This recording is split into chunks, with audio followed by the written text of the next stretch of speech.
because it resembled the salute used by the Nazis in Hitler's Germany. At that time, up till that time, for the first 50 years, this is how you pledged allegiance to the flag.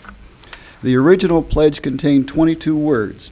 I pledge allegiance to my flag and the republic for which it stands, one nation, indivisible, with liberty and justice for all. It was in 1954, 6 years after I was born, that the words under God was added to our pledge, and the nation has gradually become more divided ever since. I have been an atheist for close to 60 years. I sincerely doubt that many politicians believe so much in an imaginary deity as they do in the perception they wish to convey that God is on their side, and so gives credence to their decisions, no matter how harmful they may be to society, government, or the environment. Now that this board will be adding a prayer to each meeting, it is only proper that we drop the under God from the pledge, or change it to under law, as I do. This is how I am able to openly affirm my commitment to my allegiance to my country. To do anything less, to say under God, would be a lie and a perjury that I will not commit. One prayer per meeting and no more, please. Okay? Thank you. Okay, any other public comment? Mr. Scheck.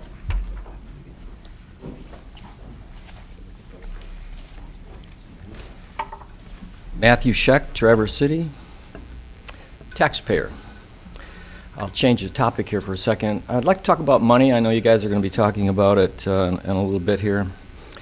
I believe it was Alan Greenspan that said that there are 4 ways to spend money, and the least desirable way of spending money is when you're spending somebody else's money on somebody else. And he concluded that all government spending is the 4th kind.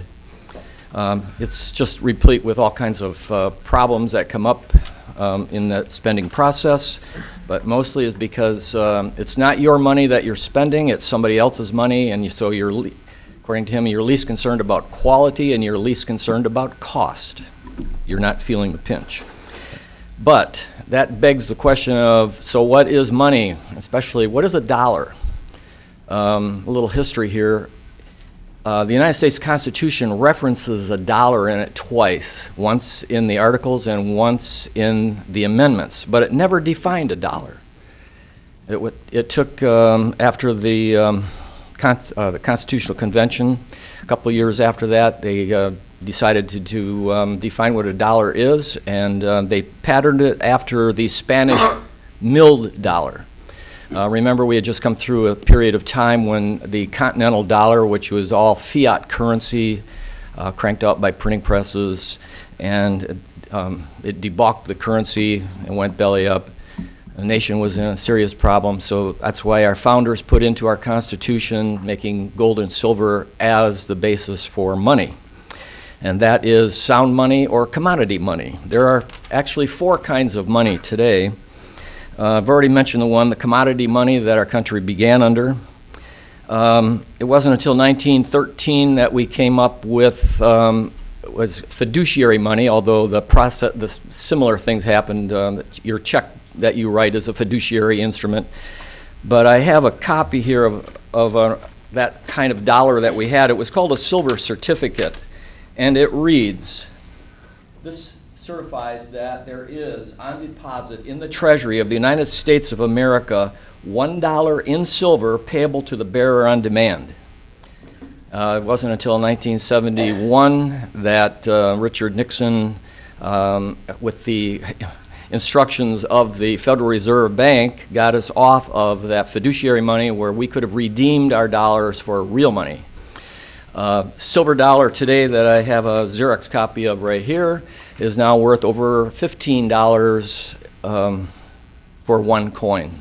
Kind of interesting is that a lot of people want $15 as a minimum wage.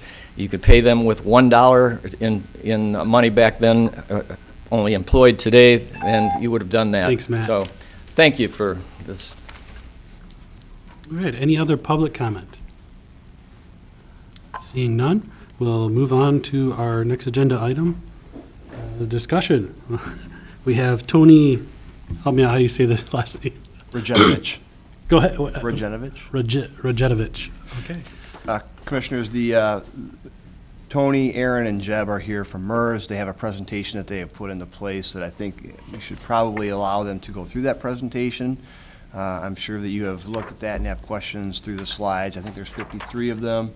I also have some questions that presentation may draw out. So unless you have a different preference, I would recommend that we allow Tony to present their analysis or overview, and we'll ask questions as we go. Is that good with you, Tony? That's fine with me. Great. Well, thank you. Thank you for being here. Well, good morning. It is my pleasure to be here, and I wanted to thank the chairman, Mr. Henschel, the commissioners. Congratulations on being elected and serving the county for the next couple of years, and to the administration. It is our pleasure to be here. And yes, we're going to go through this presentation, but before I get started, I do want to introduce our Chief Investment Officer, Jeb Burns, and our Director of Customer Services, Aaron Bortman. We have been here on quite a few occasions discussing with the board your pension plan, and knowing that we have 5 brand new commissioners, it is our pleasure to provide you as much information as you need. Please ask us questions. We will do our best to give you answers. This presentation that we put together is a update of what we've done in the past. And so this information is very important, and I think it's going to help bring everyone from a better understanding of what MERS has and what is providing to the county.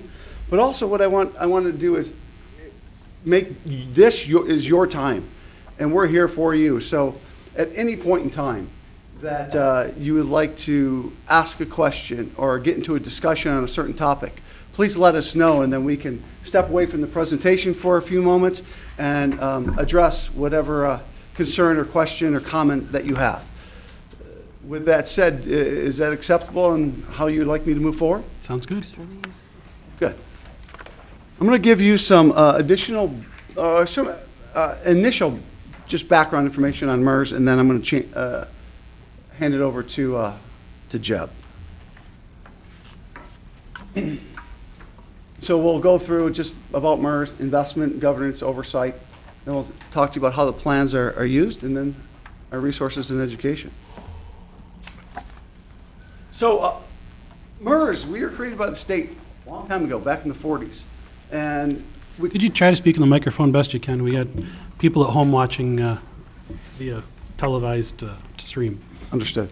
So MERS was started back in the 40s, and our charge was to set up retirement company to provide these retirement services to only Michigan municipalities. And we've been doing so since then. And as you can see on the slide, 84% of the municipalities in Michigan are with MERS.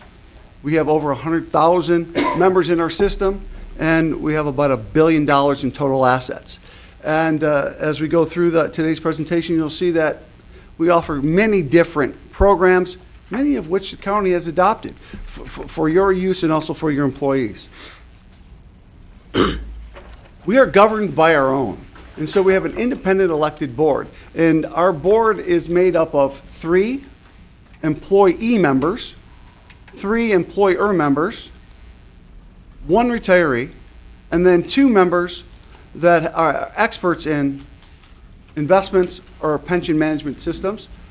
And what we do is we're committed to that transparency and accountability. We watch out for the best interest of our customers. So everything that we do is really from a fiduciary standpoint. And you'll see that, yes. Tony, who votes for the board?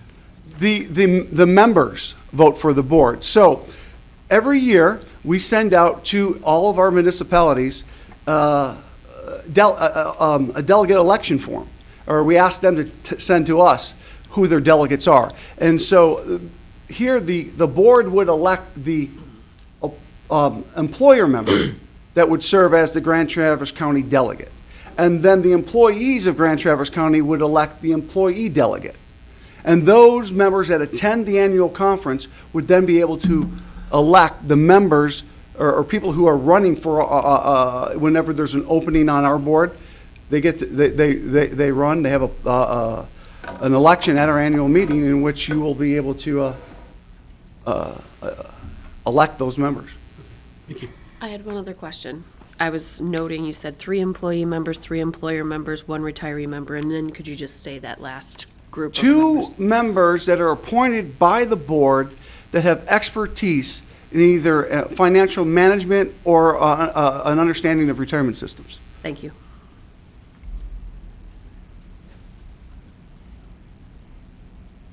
So MERS is set out in what we call the 2020 MERS vision. And as we discussed, I had a meeting a couple weeks ago with some members here, and we talked about achieving a deeper, we said, relationship with each other. But really, we really want to understand your needs. We want to consistently, we want to be intuitive by consistently delivering services through intuitive processes and systems. We want to partner with you. We want to understand what you want. So we want to proactively partner with you to provide options and information that help meet your unique workforce and financial needs. And then your financial wellness, significantly increasing resources and awareness that help participants improve wellness to be ready to retire.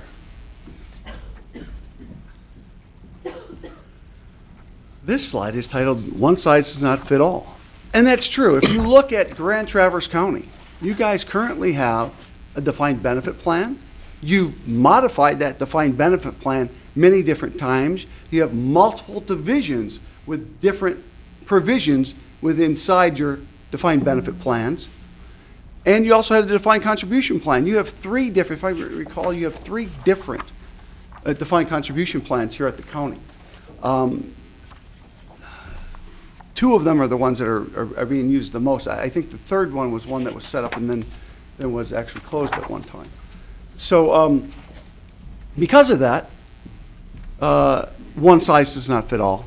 MERS is able to offer, we've got these 9 different programs, which we would, we feel that offers to our municipalities a way to provide the suitable retirement plan that you negotiate with your unions or that you provide as a board. You have healthcare savings programs. You have 457 supplemental deferred compensation plans. The defined contribution, the hybrid, those are retirement plans. We have worked with the standard to provide group life insurance and disability insurance. We have a healthcare exchange so that there's some way after your employees leave here so that there's a way in which they can get good quality health care. And for groups that don't want to be in MERS, we have an investment services program so they can take advantage of the way in which we invest. And then for those that actually have retiree health care and they need a way to fund it, we have a retiree health funding vehicle. We think that was adopted here as well. So the county has adopted many of the programs that MERS does offer. And with that, I think we're going to turn this now. Before I walk away, are there any questions just in this introduction of who MERS is and what we do? No, I'm curious, Tony, I'm just curious. We talked about the board makeup. Who typically sits on that board? I guess which regions tend to sit on that board? Is that Southeast Michigan, or are they spread out all over? They're spread out across the state. Okay. I don't know all of their locations off the top of my head, but I could give you a list of all their names and where they're from. Okay, thank you. We're tag teaming, is that okay? Sure, yeah, go ahead. The chairman of the MERS Retirement Board is Michael Brown. He's the county administrator with Berry County. The other employer voice members outside of our chairman are, now I'm having, Dale Felposh, the Capital Region Airport Authority. He's the CFO with the Capital Region Airport Authority. Randy Gerard, Township Supervisor with Marquette Township, so in the UP. Those are our 3 employer members. 3 employee members. Tina Butler, she's from Cass County. She is one of the lead people as it relates to their unions. Amy DeFord, she is an HR generalist with Saginaw County. Jason Serrata, he's with Delta Charter Township. Make up the 3 employee members. Our appointed retiree member, so a retiree of the MERS system, is John Ogden. He's a retired finance officer for the city of Port Huron. And then our 2 appointed investment experts, which Jeb can dive into a little bit more when he speaks to the governance and the oversight of the MERS investments area. Mike Gilmore, he's with Delta Dental. He's the CIO. Sorry, that makes sense. CIO with Delta Dental, and Jim Wiersma. So Jeb will touch on those 2 a little deeper because they make up our governance as it relates to our investments team. So pretty widespread as it relates to position types as well as across the state. I hope that helps. Sorry that I got up here so confident and then went completely blank. Aaron, So- didn't Sally Dries, did she sit on that board for a while from Grand Traverse? She did, yes. And how many Sally years Dries. did she represent, do you know? I'm sorry? How many years did she represent Grand Oh, Traverse? wow. 12 to 15. I was It going was to a say long quite a time. while. I've been with MERS almost 12 years, and I remember quite a chunk of my time Sally was on the board from the county as a voice in an employee delegate, and then it's been a handful of years since she's Thank you. changed. Thank you. And I had one question, a follow-up question. Forgive me if it's already in the materials. It's okay. I may have just missed it. The frequency of elections, and are they staggered? Sure, yes. Like Yep. how long is the term? How often? They're appointed for 2-year terms. Sorry, it's all on, I can picture 3-year terms. 3 and it's staggered. So we have a board page that will tell like who is up for election and information that goes out, but they're elected for 3-year terms, both employer and employee. 3 or 2? Yeah. 3-year terms. Got it, sorry. Thank you. This is why we're a team. Yeah, we're good together. So I'm going to turn it over to Jeb. As Tony mentioned, he's our CIO, and he's going to talk a little bit deeper into our investment governance and oversight. I'm sure no last questions on just MERS as an organization. I do want to be sure that it's understood. Tony mentioned that we were created by the state. We separated from the state back in the 90s. So I do want to be sure that it's clear we are an independent, not-for-profit retirement services company. So, all right, Jeb, it's you. Erin did her talking points quite well. She was so I'm Jeb Burns. I'm the Chief Investment Officer, and what I'm going to do today. First off, interrupt me when I'm talking if you have any questions. A lot of times I'm on the other side of the table, so I do the same thing, and it just helps the process. I've been with MERS for 18 years, and I've been involved in government and private sector financial management for almost 25 years now. So I've seen some good times and some less than good times. So, and that's a theme I'm going to hit on because at the end of the day, you're a member. We are, there's myself. We're a 9-member team. We are your investment management operation. We work for you, and I think that's one of the benefits you get from joining MERS is you get professional management, and you get discipline, and perspective going through difficult times. So, anyways, I'll touch on that as we go. So roles and responsibilities. This is probably one of the most important things in investment management. Having, Aaron and Tony talked a little bit about the board. I can tell you, as I talk to my peers around the country, we have one of the most functional board structures. It's non-political, and what I mean by that is the focus of the elected members is simply to run the best investment program that they can. Making sure that we've got adequate liquidity to make pension payments and that we can grow the portfolio over a long period of time. And I think the design of having employee and employer members, having a retiree voice, and then having 2 outside business or investment experts, I think that was very insightful. So you have all voices heard at the table, and the board tends to speak as one. My investment committee, they really serve as kind of the policy arm, the eyes and ears of the board. And and, they're on my investment committee. So Jim Wiersma has been involved with Fortune 500 companies. He's been a treasurer, and he runs a family office. So he's in the investment management business. Michael Gilmore is, the CIO at Delta Dental, so he's an institutional investor like myself, but then he also runs a subsidiary that deals with retail investors. So we've got a pretty good, eyes and ears of the full marketplace. Then Michael Brown, the board chair, sits on the investment committee, and then Chris and I, Chris the CEO, Chris DeRose, and myself are on it. And then you've got the office investments, and I've got my own kind of internal, what I call portfolio review committee team, which vets every idea even before it goes to the investment committee. And there's really two businesses. You've got, we manage about, 30% of the $11 billion in-house. So we actually buy, we run stock portfolios, we run fixed income portfolios, we source private investments ourselves, and then we search for what we hope to be the best-in-class investors around the world. So we will hire people to do that. So that's the one, that's kind of the headline business we do.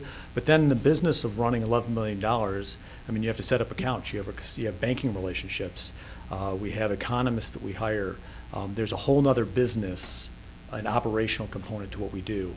And with a 9-member team, it's pretty lean, but we're pretty efficient. And again, I've been there 18 years, but we've been running money internally for well over 30. So MERS has a long history of, and those savings go up directly on to you. So we get paid a salary, but we don't have to pay investment management fees when we're managing money in-house. So that's another benefit that you get. Law and regulation, kind of at the bottom of the slide, that's really important. We've got an internal legal team that ensures that we're following state and federal statutes. Persia is our governing statute for the state of Michigan that says what we can and cannot do. We track that on an ongoing basis, and then our legal team does an annual review. We have an internal auditor that is very, very good, but she makes sure that she's always auditing me, and then she's auditing other parts of the organization to make sure the problems get fixed before they reach our external auditor. So we run a pretty tight ship, and that's another benefit I think you get from being part of MERS. So investment policy, I'm going to talk, discipline and having a structure is really important to investing. All of us, behavioral finance, people have studied this. Every single person in this room is hardwired to be a very bad investor. I am wired to, buy high and sell low. So by having, a disciplined written structure that says, this is what we're going to do, we're going to rebalance the portfolio. Just as an example, we know that we're long in the business cycle. So we reduced our equity risk in the third quarter. So we took 5% off the table. We still lost money this year, but we outperformed, our policy benchmark by almost 2%, because we knew that things were starting to get dicey. And, we have a model, we follow it, and when stocks are very expensive, we reduce that exposure. But then when we go into recession, and our natural inclination is, oh my God, I've got to get out of the markets, we then step back in a more meaningful way. And that's because we write down, what we're supposed to do. Our primary objectives, right now we've got a 7.75% actuarial rate of assumption. We're actually reviewing that right now. We're required to do an actuarial study every 5 years. And I think we all know that, return expectations are coming down. Long-term interest rates have come down, and that just simply makes the math of getting those higher returns difficult. So we're exploring that right now. And then you can see there at the bottom the asset allocation, which is a mix of stocks, fixed income, diversifying strategies, which, another word for hedge funds. In a low interest rate environment, these are strategies which try to get in between stocks and bonds. So, and then we have real assets, which would be real estate, farmland, infrastructure, which would be toll roads and things like that we invest in. So what's our philosophy? And I won't read them all. I'll just highlight a couple.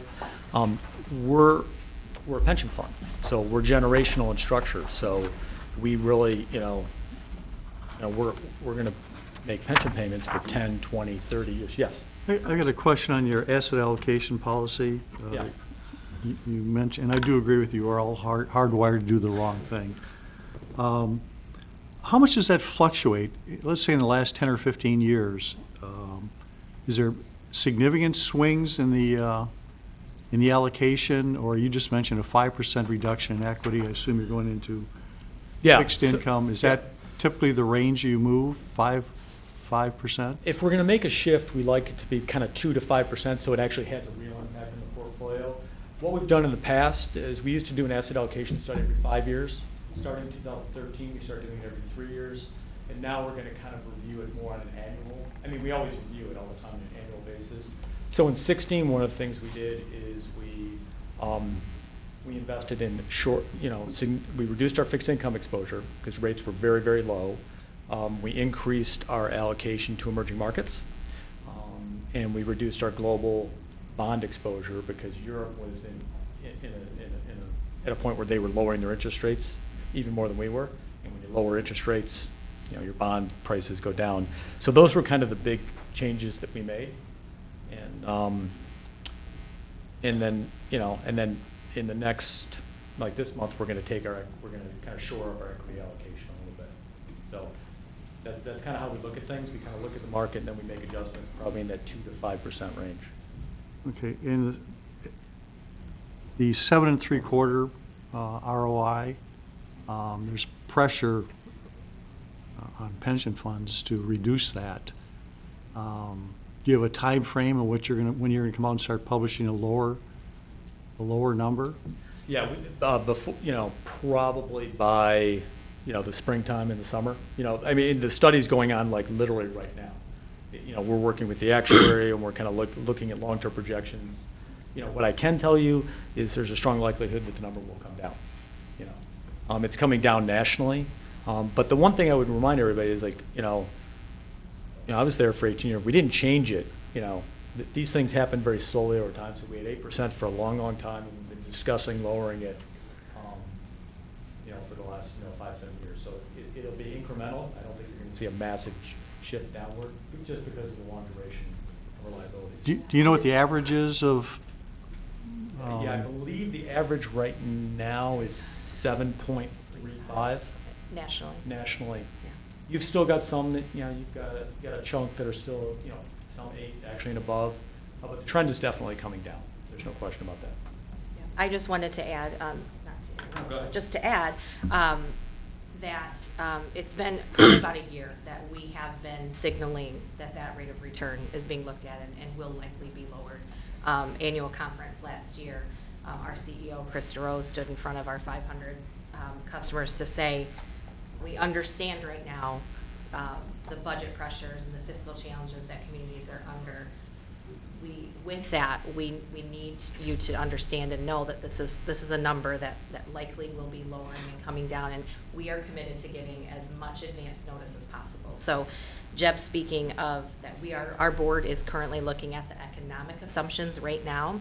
We actually intentionally pulled that forward now because economic assumptions are forward-looking. As Jeb's talking about, you're looking at future forecasts of the market. We know that the market is in shorter cycles now, and so if we're able to look at the economic now and not wait for, because typically experience studies, that's when you look at your assumptions on the demographic side, so rates of retirement, rates of mortality, rates of all of the demographic related things. An actuary will tell you, or any statistics person will tell you, you need to have trends. You need to look at them in like 5-year increments. Anything shorter than that isn't statistically sound. So we're actually not scheduled to start our next experience study until later this fall. That is the 5-year period through 2018's ending. My point is, we intentionally asked the board to separate the two out, bring economic forward, instead of waiting and having another almost year go by for customers knowing it's going to go down but not quite knowing where it's going to go. So we are hoping for a board decision very soon, as Jeb mentioned, and our goal from a customer relations, customer service perspective is to give you those notices in your annual evaluation that comes out this year. It would not impact your contribution this year, but it would give you the information along with in your annual, this already that you have these different scenarios. You can make contributions based on a 5.75 right now if you want to, because we give you those numbers and we give you 5-year projections on those. Jeb and I or Tony can't speak on behalf of our board. They're an independent board, and I can't tell you when they'll make a decision. But from a staff perspective and in our board relations, we are asking for purposes of as much advance notice as possible so that we can put them in your reports coming you get them by the end of June. So I was just trying to give a little bit more context to your question. I hope that was helpful, and I didn't mean to interrupt. I mean, even on a balanced fund, 7 3/4 or 7.3 is still relatively. I would think by nature a mutual fund is kind of what I view your portfolio. I mean, it is. I would think by nature it would be one of the most conservative of mutual funds. When you're considering what the implications are, and it's even at my opinion, even at 7.3, if that's where you go down to, which is the national average, that's still pretty.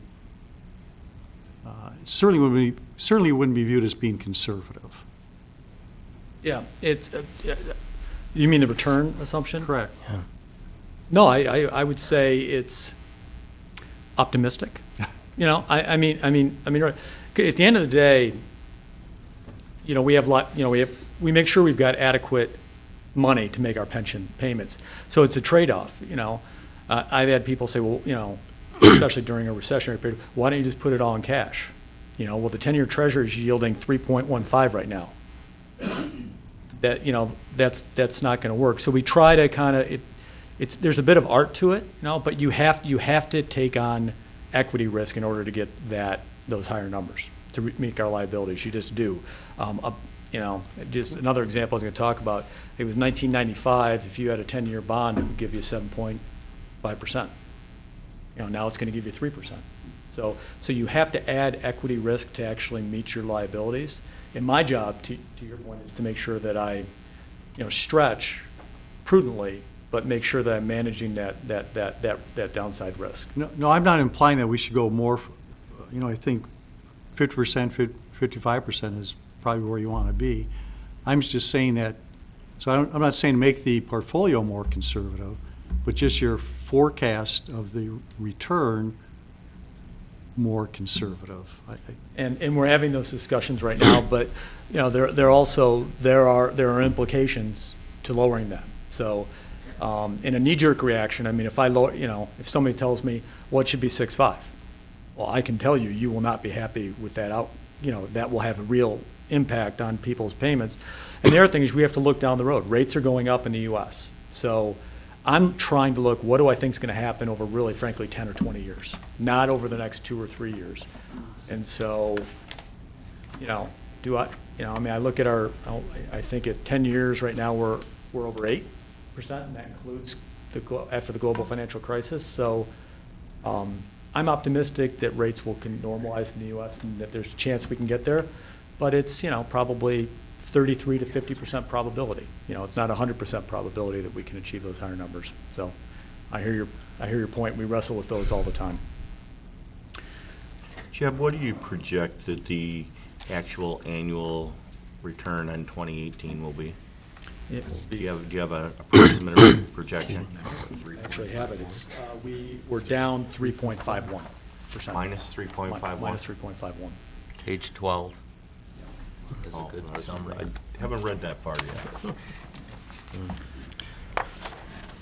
Let me just talk about, kind of to that point. So I just want to highlight a couple things on our investment philosophy.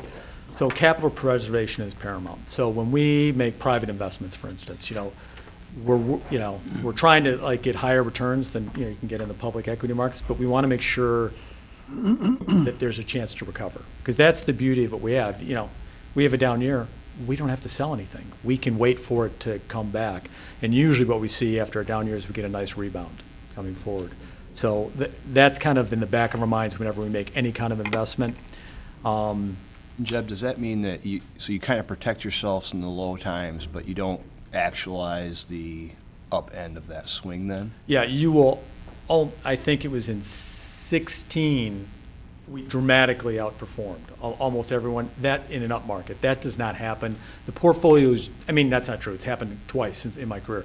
Normally what you'll see is we were down 3.5%. Like I said, the benchmark was down, 5.5%. So we'll look a lot better than most people, in this first quarter of the year, because we dramatically outperformed, particularly in the fourth quarter, because we had lower stock exposure. When the markets are running, so like the year before, we lagged a lot. That's kind of the design. So we try to lose less in the down markets, and I've got a slide which I'll touch on that the compounding effect of losing less helps you in the long run. And that's kind of the design of the portfolio. I think, when I say the second bullet there, markets are inefficient, I mean, that's the emotion of the market. If you can be unemotional, then you can kind of capture those inefficiencies.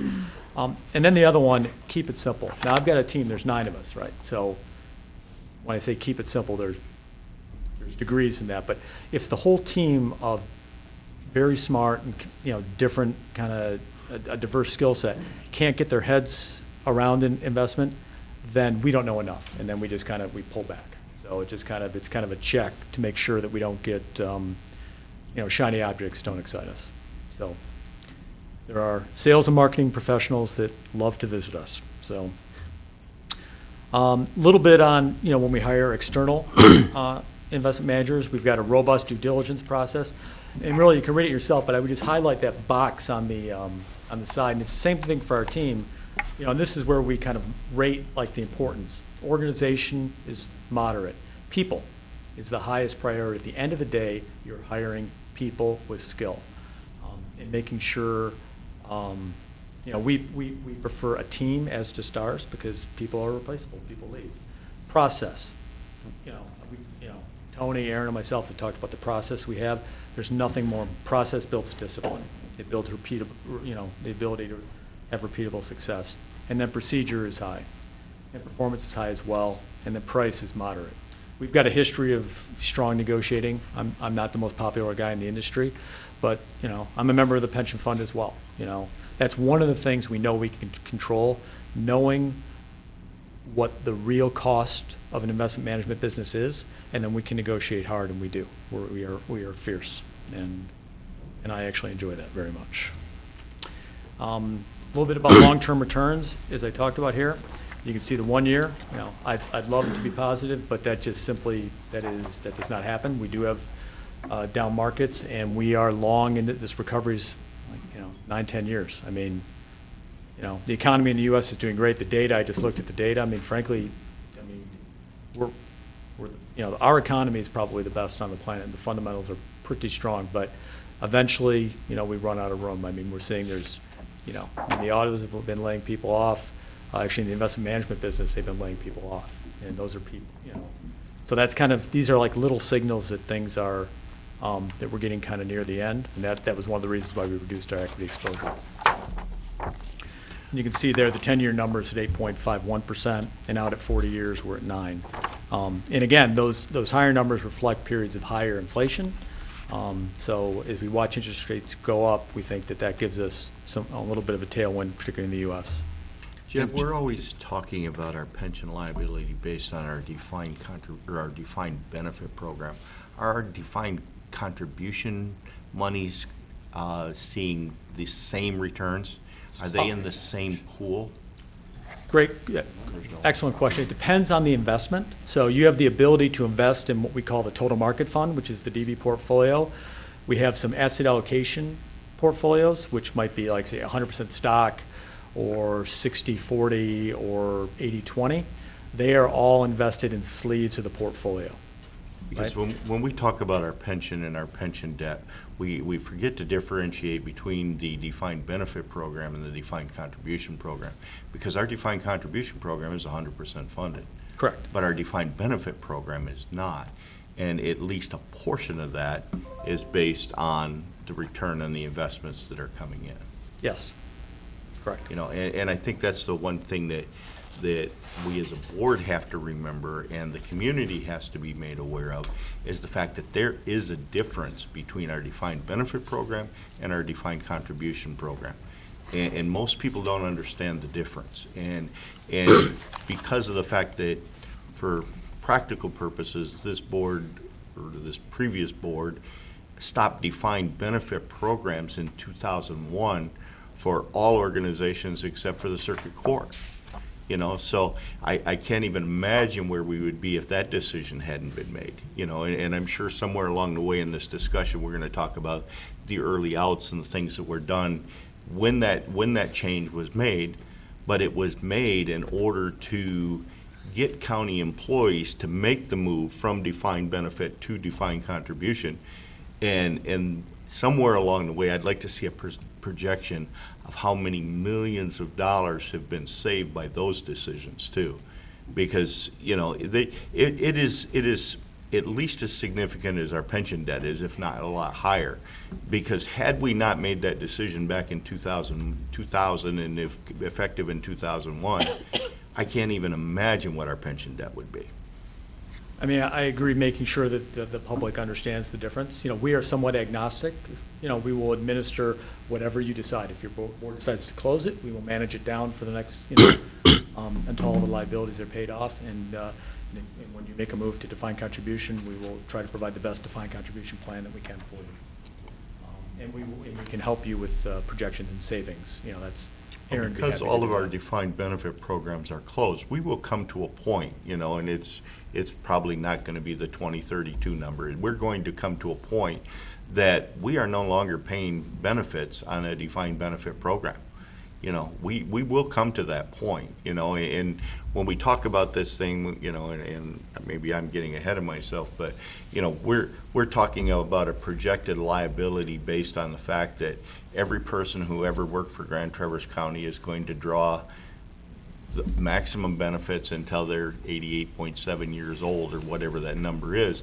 And that's truly not necessarily the case. Many of these people that we're projecting as liable will never draw a dime. So I think the big thing is that we need to make sure we differentiate between the defined benefit program and the defined contribution program.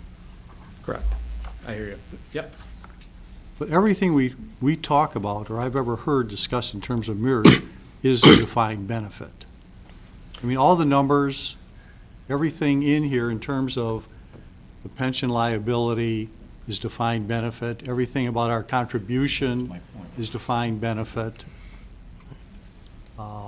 Yes, because I think those have been the issues that have been kind of top of your agenda that you've been wrestling with. We're happy to come in and do a full, just other product presentation at any time that would meet your needs. So, but I think the issue, kind of the main issue that you're grappling with that is most troubling is, for you, is the life. I guess the question is on the defined contribution. How could that even be a issue for us? I mean, individuals are in a 401k, so to speak. They pick the fund or the investment strategy, and we have no control over that. We have no obligation in that area. So it's. So I think you are speaking to probably the reasons why the defined contribution plan, from the perspective of, Right. of this Board of Commissioners, has not been a number one topic of your conversations. MERS works closely with the administration of the county to organize quarterly employee education meetings. The county's hosted some of our night seminars for people that are part of the MERS programs around in the area to provide education. We have individual education counselors that come and work with your employees at those different education events and such. So from your perspective of what you're looking at as it relates to the legacy costs and contributions of this now closed defined benefit plan, that has been primarily, at least in the past 3 to 4, almost 5 years of my time when I've come here, or Jeb's come here, our CEO, it's been primarily around managing of that defined benefit plan. One other thing on that, the goal would be, as Commissioner Wheelock mentioned, is that when the last person walks out the door and is no longer an employee and is retired, in theory, we should be making no more payments into the defined benefit program unless your actuarials take a turn for the worse from the county's perspective, or your return on investment number that you use in your calculation. If you're calculating, let's say 6%, and as time goes on, after the last employee's gone, and you redo the numbers and they're now 5% or 4%, we would still have to make contributions, even though we have no more current defined benefit employees, correct? Sure. So, No, the flip, well, like, Sorry. I had this discussion from other people. On the other hand, if the actuarials are in the county's favor, as somebody said, someone doesn't collect a dime that we had forecast was going to collect to age 84, or the market outperforms your forecast, I assume you give us money back.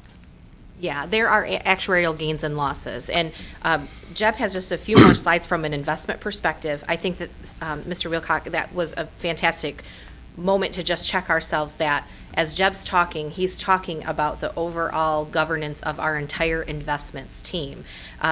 In here, we talk specifically about the county-specific defined benefit plan, and then we talk about the defined contribution plan, and you'll be able to see what Jeb was meaning, where our participant-directed account menu and how investments are managed to be provided to your employees for healthcare savings program, for defined contribution, for our 457 plan, how that's all a part of this as well. To the actuarial questions and all of those pieces, we're gonna take a deeper dive specific to the county's DB plan Okay. outside of this investment. I'll hold But my- I think your point of the defined benefit plan will truly be closed and not a penny paid again from the county once the last beneficiary receives their last payment. That's a nice way of saying once the last beneficiary passes, dies. Last payment is paid out. That, at that point in time, is when that defined benefit plan is done and closed, and any remaining balances, you have no liability left. But as long as there's a retiree out there living and drawing, we'll have a potential liability. Yes. Okay. And their Just to make retiree sure. and/or their beneficiary that they Yes. have elected.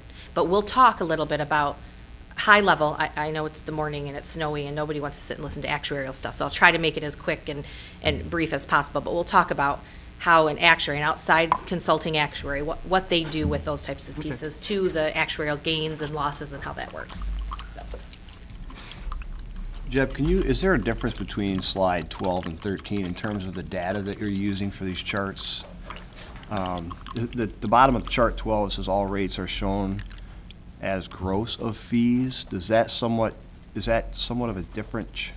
Yeah, gross net strips out fees, so just, there might be like a very smaller number, like maybe 5 or 6 basis points when you go out 10 years, and it might be more like 15 or 18 at the shorter end.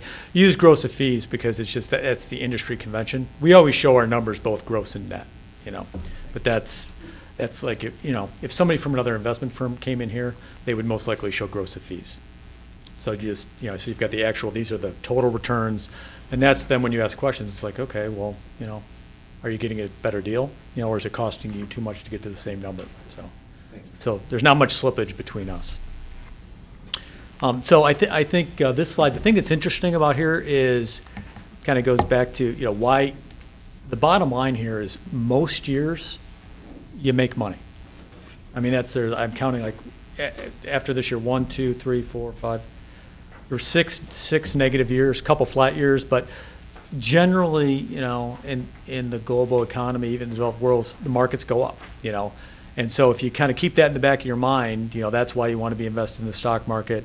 And that's frankly why, for me at least, don't panic when you have a rough time. Now it's like take an assessment and how do you want to position the portfolio to kind of enhance those gains in the next couple of years. So I think I frankly forget this sometimes, because when you're nearing the end of a cycle, you're like, oh my God, it's going to be awful. And then you look at this, you're like, well, there's probably some double-digit years, right around the corner. So again, this is versus our policy benchmark. So all investment pools have, if we weren't actively managing the portfolio and you just put it in an index, right, it was passively managed, how would you do? So I get measured against this. This is what I care about, and we're outperforming now for really all time periods. And that's That's some of me, that's my team, and frankly, it's the effect of the board, having a disciplined investment policy for decade after decade. Because the one thing you find out is institutional investors, simply because they have investment policies and they have boards like you, they tend to outperform individuals, because they have structure and they have discipline. And I think that's again what, our program brings to the table. Jeb, can I back up one thing here? Yeah. And I think I know the answer, but I just want to bring it out. In 2008, you, like every other one of us throughout the world that had money invested, lost significantly. We lost about 25%. If my memory's right, which sometimes it's not, that means that, Grand Traverse County lost about $18 million that year in investment money. Has that money been able to be recovered, through these other years that are higher? The money has recovered, but we obviously still lost that $18 million of seed money, so our total pot hasn't increased by as much as we would have projected, correctly? We've come back. The peak to trough was probably about 7 years to get back, to where we were at. A lot of those losses were, on the books. They were paper losses, if you will. We only had in the portfolio probably, and it was in it some fixed income indexes, we only permanently lost, I think $3 or $4 million. They were inside baseball, but Icelandic bonds defaulted in all the indexes. A lot of those losses came back. Fixed income portfolios were down 20%, which I've never seen in my entire career. But within 12 months, they were, they had huge returns. Well, the point is that we lost significant money in 2008. So our pool that we were reinvesting, even though in 2009 the rate of return was 17%, the pool was significantly smaller, so the 17% doesn't bring us back to where we were. And I do believe that probably about 6-7 years is probably the return that we became whole again, but we still haven't made up what we've lost. You have now. In 2018, I think you have.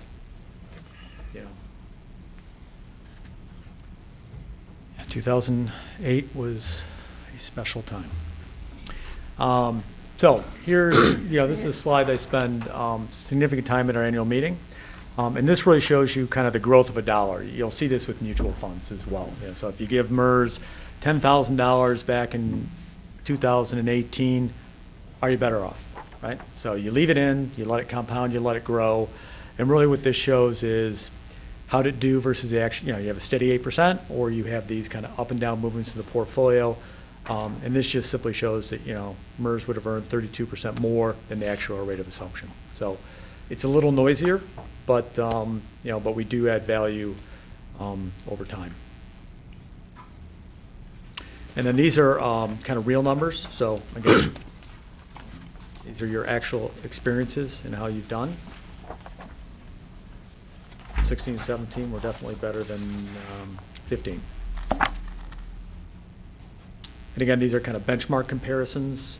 And we've gone beyond the policy benchmark, and you see this just shows a comparison of the portfolio also versus just a fixed income, and then the S&P 500. So you can kind of see, the different volatilities with the market. And what we try to do is we try to capture most of that stock market upside as we can, but without having the significant drawdowns.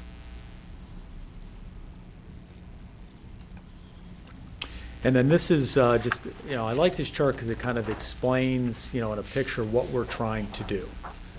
I talked about how we have, downside, not losing as much on the downside is important to us because, it's that much harder. You have less room to pick up, when the markets go the other way. What this shows is the bottom part of the graph is the risk in the portfolio.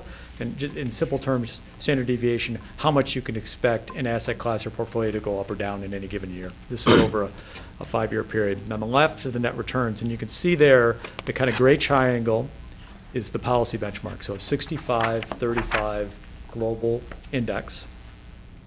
And that's got higher risk levels, not quite up to 8%. And then you look and you see the MERS portfolio is that diamond in the middle. So we've been able to construct a portfolio, and this is just at the 5-year number, that is added, higher returning and lower risk. So that's kind of the mix of what we try to do. And then you could see, an all-stock portfolio, obviously it's higher returns, but much more higher volatility. And given that we have pension obligations and liabilities in the DB portfolio, it's prudent to have a mix of different assets. Jim, could you just talk for a minute about asset smoothing and what that does to our market benchmarks, if anything? I'm going to start, and then Erin's going to watch her walk up right behind me and answer that question. But essentially what we'll do is that a 5-year smoothing, and Erin, tell me if I get this right, is, so let's say, I'll make it even. So we have a 10% year, right? So then instead of experiencing that 10%, in 1 year, you spread it out over 5 years. So you take 2, 2, 2, and 2. And the same thing with losses, rid of the percentages over a 5-year, and that really smooths out the payments, that you will have to pay. It kind of it dampens the volatility. And I'll share with you, I also serve on my undergraduate school's foundation, and in academia, they have the same issues, because they have volatility, and they will smooth things over 60 months. So it's kind of a convention for any kind of pool of assets, because you want to make sure in a university setting that you can pay for teachers, and we also want to make sure that you can have at least a little more certainty about your liability payments and not experience, large shocks to your budgets. So that's kind of how it works. Erin, did I get that right? Almost right? No, you absolutely got it right. Smoothing is an actuarial method. So actually, it's a really good question to segue into the next portion of talking about the defined benefit and how it works. He explained it right. Just back to the specific question, though, of how it factors into these market returns, smoothing doesn't. So Jeb is talking about market. He is talking about the investment activity on a yearly and 10-year and 20-year and 30-year basis. So the market rates of return as it relates to the MERS portfolio and what him and his team are doing to manage that. Smoothing actually comes into play once all of Jeb's market data, market returns and information gets handed over to an actuary outside of MERS that MERS selects as our consulting actuary. Gabriel Roeder Smith is our actuary. Smoothing comes into play when they start to apply their actuarial assumptions, methods, and techniques to then determining for you, Grand Traverse County, how much do you need to contribute this year? So asset smoothing actually does not impact the information that Jeb is talking to you about today. Completely separate. It doesn't makes impact it impacts their payments, though. Yes. That's what it is. Exactly. So my numbers, what I show you is you see the actual experience of the market, and then the actuary takes that information and then spreads it out. Technically, how much they have a fixed rate for 12 years? Yeah, well, I would think we've talked about that way. think- But Commissioner Wheelcock, to your point of 2008, and the county lost, how much the money the county lost. In the market, in your statement of fiduciary net position and those quarterly financial statements you get from MERS, yes, the county physically and literally lost that money of 2008. But how that translates to your actuarial valuation and what an actuary does with that, that's where smoothing comes into play. And your contributions did not reflect in 1 year a loss of 23 or 4%. It smooths it, and that is a very common actuarial technique, and I'll talk about that and what actuaries, much smarter than I, do to plan and pre-fund defined benefit plans across the country. So again, separate tools. So this is the point where I turn it over to Erin, unless anybody. Yes. Well, yeah, no, Unless it's there's questions more Well, for I you. was going to ask, So, are there any more questions on the investment program or anything like that? Okay, but if any come up, I'll You'll just be right there. I'll be right here. I do want to do a time check. We have, we're just about halfway through the information. There have been some questions that have come up specific to the details of the county's defined benefit plan, how it works. That's kind of where we're transitioning to now, that we've set a broader context of who we are, kind of what we do, our board, how we operate, and that broader investments governance. There are a few slides. I'm not sure we need to go through every single one of them. I will take that lead from you on the defined contribution plan, but there have been some questions on that, how that works, how that has no liability to the county. And then we kind of end with just touching base on some of the resources and education. I did hit on those a little bit of how we've been out here at the county working with your employees and such on their plans. So that's what's left for the details, including within that defined benefit side of it, highlighting some of the actions the county has already taken, to the comments earlier about what you've done already to manage this unfunded liability.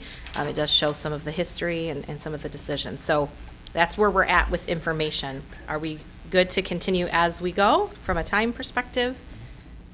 Yeah, last week we were still on public comment, so. You're doing great. Okay. I just want to be sure we're meeting your needs. And are the questions, and are we allowing enough time pausing for the questions? We're doing That's real good. working? Okay, all right, thank you. So let's talk a little bit about defined benefit. And not to go too deep into the weeds, because many of you have been working with the defined benefit for years, but just to really make sure that we are all at the same level as it relates to how defined benefit plans work. Defined benefit plans are just that. I mean, they're just their name. They are a defined benefit. The benefit in which your county employees that are enrolled in this plan are getting has already been defined for them. They can sit here today, and even if retirement isn't until 10 or 15 years away, they can use a 3-part formula to determine what that retirement will look like, because that formula and that benefit has been defined, pending any changes that the county would make or anything like that, or they left today instead of in 10 years. But it's just that. And so the 3-part formula is made up of a benefit multiplier. That is the most expensive or cost-driving portion of that 3-part formula. What is the benefit multiplier in which you're offering employees? So as Tony mentioned earlier on in our conversation, across MERS, we have over 900 municipalities that are part of MERS. We have over almost like 3,000 different benefit plan designs with multipliers ranging from 1% to multipliers back in the 90s that were negotiated of 3.2, 3.3%.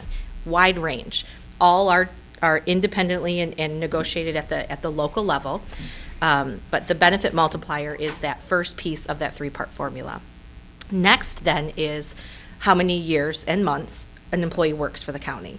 So that you take that multiplier and you multiply it by how long they've worked here in years and months. And then you multiply that by what's called a final average compensation. And very high level, oversimplifying it, it's just their average wages. You can choose, plans have average of 3 wages, they have average of 5 wages. Other plans have things even in between or above those. There's some final averages of 8s and 10s and 2s, but our typical, most widely used are 3s and 5s.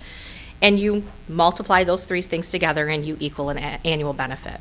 So all of the things that we've been talking about and kind of some of the questions that have been coming up regarding like actuarial gains and losses and what impacts the contribution or your liability to your plan is all because this plan, the end is defined, and so then on the front end of what you're contributing is what varies. That is the variable portion of it. A large portion of what funds the plan, and we'll talk on shortly, is that investment stuff.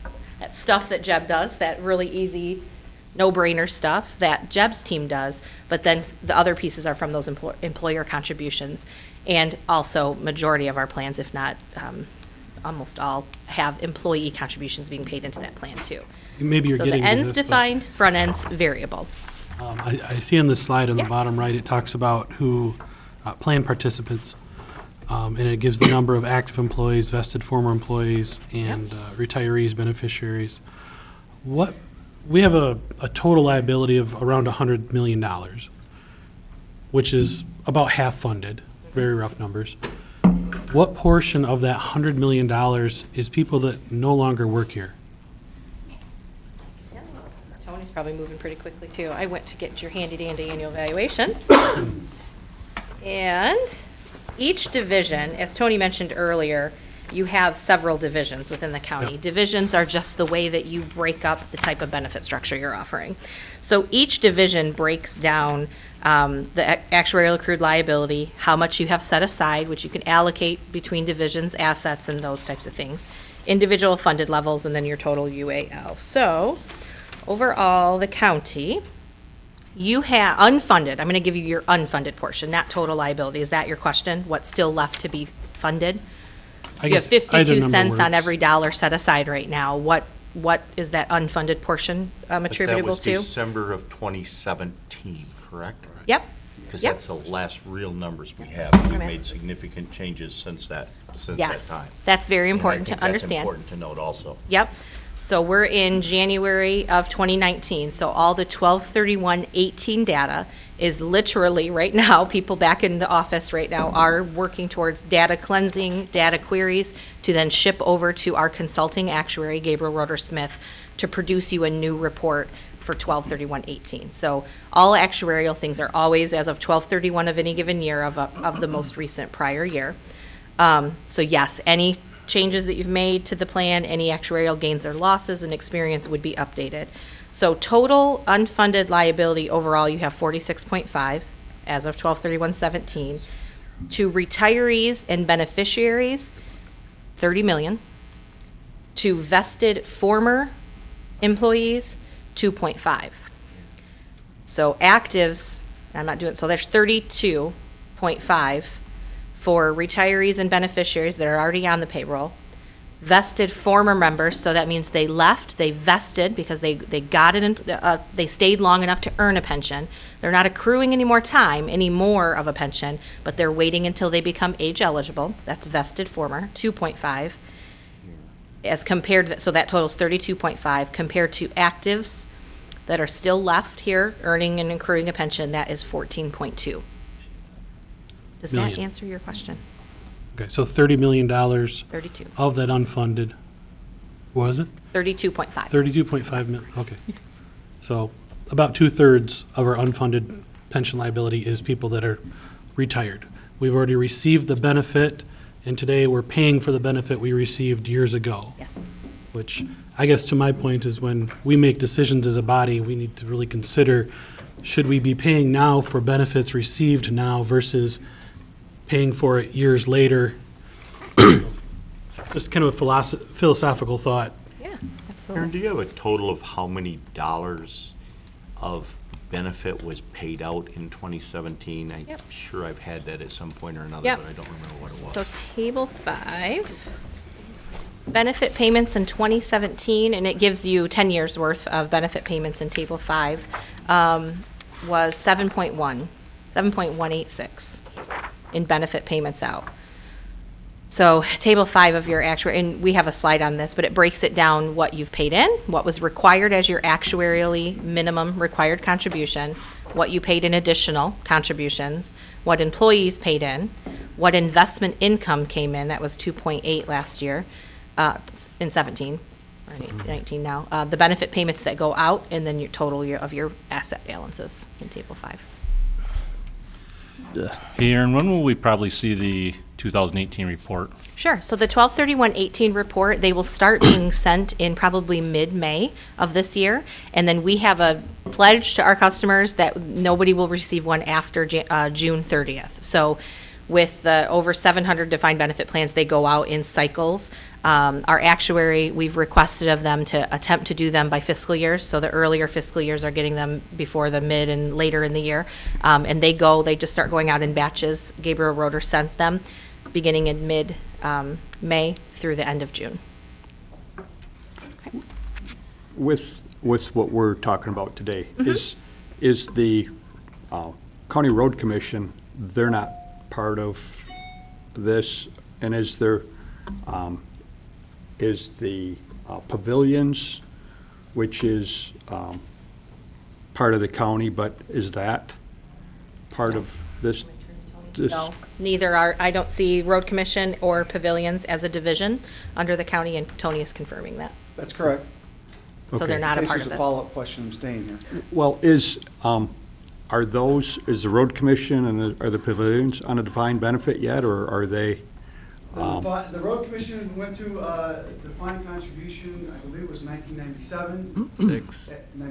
96. Before but the we county first offered it January 1 of 1997. So that was, they closed it at the end of the year of 96.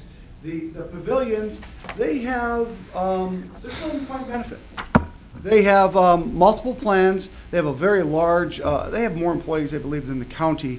And if you'll see, their benefit structure is different than the county's. I believe as the county had multipliers into the higher levels that were offered, you would see that for most of their workers, you'd find a benefit multiplier that is much smaller, and it's actually a bifurcated one that I think it's 1.5 until you reach Social Security, then it drops down to a lower multiplier once you reach Social Security age. But then for their administration and for some of their skilled positions, they do have, I think, the 2.5 multiplier that is probably it's our most common. But the majority of their employees are in that smaller, lesser defined benefit structure. All right, thank you. Tony, before you leave, we talked when we met about what happened in 1993, between 1990 and 1993. The pavilion was part of the county's. At that time, I think they separated in 2007, I believe, 2005, 2007, somewhere in that time. Okay, It was, there were some other changes that happened at that time, and I don't know exactly what it was, because you had separations twice. It was the community mental health, and that was in 96, 97. And then the pavilion separated from the county's plan. It's either, I think it's 2007, 2000, it's an odd number, 2005, 2007, 2009. I just can't remember exactly which year it is, but I could look that up for you quickly, and I can have an answer for you. Thank you. Next slide. Are we good? Good questions? Okay. So we were talking about when the 1231 information would be available for the county, and so that is conducted through an annual actuarial valuation. That is that report that the county gets every year to see the different types of experience that your plan has had that past year. So there are actuarial gains, there are actuarial losses. The big drivers of contributions are what we've been talking about. Rate of return is a large assumption. Mortality is a large assumption. It's a big assumption that drives cost. Our actuary is Gabriel Roeder Smith. MERS conducts an RFP, and we do our due diligence on actuarial services every 5 years. We did one a few years ago, and Gabriel Roeder Smith, we actually chose to transition from CBIZ Retirement Plan Services back to Gabriel Roeder Smith, which was our actuary for many years prior. They are a nationally known firm. And they conduct our annual valuation, so they take the data, so they take all of our participant data that we have for the county. We show anybody who's left that year, anybody who's retired that year, anybody who stopped working. We ship them over our money, our assets, all of the information related to performance, and any types of plan changes that have happened that year, any change in your benefit plan structures. And they conduct that thorough review of the data, apply the actuarial assumptions and methods, and issue these reports that are sent to you. We did mention also, Jeb started to speak to, that we are in the midst right now of starting our next experience study. As I mentioned earlier, experience study, it's part of our due diligence and our fiduciary duty as the plan administrator, as your fiduciary, to do that every 5 years. I did refer to the fact that we did move our economic assumption review up. So we do the economic assumption review and demographic review as part of that experience study. It's done in conjunction with our actuary. So there has been a lot of conversation about the rate of return. I think everyone has a different philosophy or approach as to where that should be. Should we be closer to the national? Is that still too high? Even politically, there's a tremendous amount of political opinions and pressure for public plans to be lowering their rate of return. But similar to what Jeb was talking about as it relates to our very regimented and disciplined process and approach, we kind of don't let, not even kind of, political thoughts or opinions as to where we should be does not influence our board's decision. It is a very regimented process with our actuary. They take our asset allocation study that Jeb talked to you about, and they put it out there into 12 different investment management firms. They literally copy and mirror our asset allocation and look at different modeling as it relates to what is being forecasted for rates of return based on how we are investing. And they cannot sign off on this actuarial report unless the assumptions in which our board has adopted meets actuarial standards of practice. So their physical signatures on these reports confirm that based on all of their licensings and accreditations, they're personally liable, and they have to say that all of those are within preferred and reasonable ranges. So everything from what our board has adopted for mortality to rates of retirement to wage inflation, other economic assumptions such as rate of return. It has to be in conformity with those rates, with those actuarial standards of practice. On the right side of this slide as well, it was referenced a little bit earlier, you also get, as a county, additional plan information throughout the year. So you get a quarterly statement of fiduciary net position. That is going to provide you that quarterly, almost, it's like a bank statement, what you have invested market-wise with MERS, what has been paid out in benefits, what the market gain or loss has been that quarter, and any types of fees that have come out. You get that on a quarterly basis. That goes to your, I believe that goes to Dean, your finance director. You have a tremendous amount of information also available to you from our last recent experience study, our investment policy statement. All of that info that Jeb went over is available to you through your portal, online, fund sheets, so you can see individual fund performance and costs, plan handbooks, our CAFR. We are also a public entity, so we have to produce a CAFR that's under the same guidelines and practices that you as a county have to produce as well. From a plan cost perspective, we spend a lot of time talking about the contributions that are required, the actuarially determined contributions to these defined benefit plans. A little bit lost in those because those are big drivers. Plans are seeing costs going up as it relates to their contributions. But pieces of that are the plan costs of doing business with MERS. So there's administrative and investment fees you heard Jeb talking about that are provided to you in your quarterly statements that I just referenced, and you get that annual statement of net fiduciary position as well. But there are administrative costs that go into doing business with MERS, and that covers the fact that this is a qualified 401A plan. So those legal services that Jeb talked about, our auditing, producing our CAFR, so all that financial reporting. In addition, we have a full benefits administration team. So people that are working with county employees and employees across the entire state with planning for their retirement, processing their retirement, if they've had a death, if they're divorced, had different life events, dealing with EDROs and quadros and processing those types of pieces as it relates to different life events, tax reporting, all of those pieces. And then the actuarial services are part of that administrative fee, and then any type of participant education and resources are a part of that administrative fee. Yes, sir.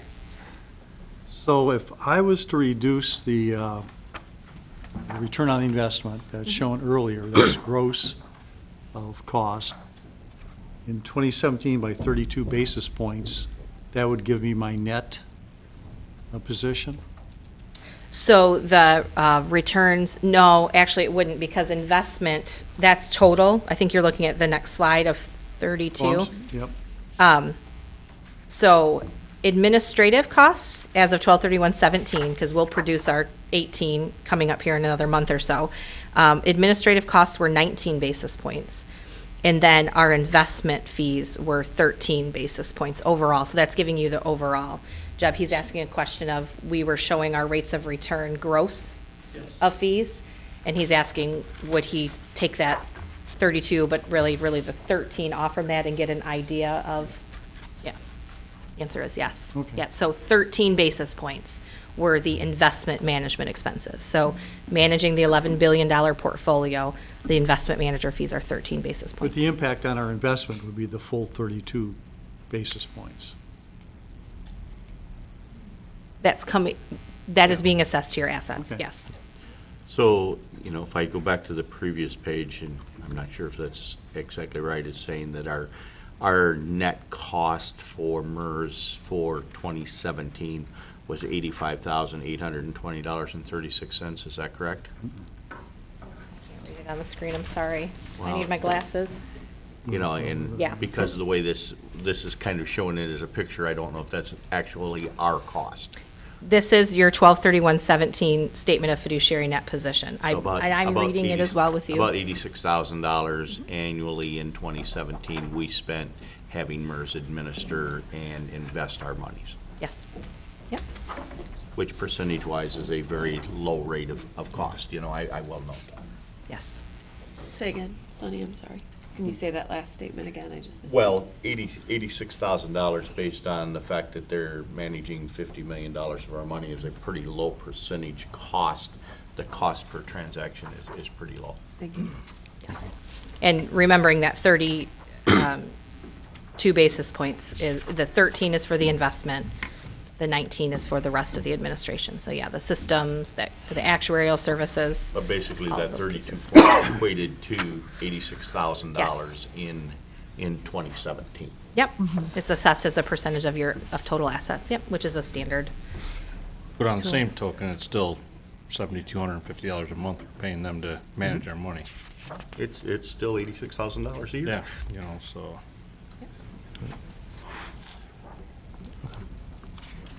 And we're only one that's doing that, so. It's not ours. Yeah. And there's 900 units. I had a question on, from before, we talked about the number of retirees and beneficiaries drawing pension.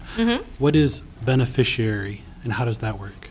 So when someone retires from the county, that three-part formula that we were talking about gives them what's called their straight life benefit.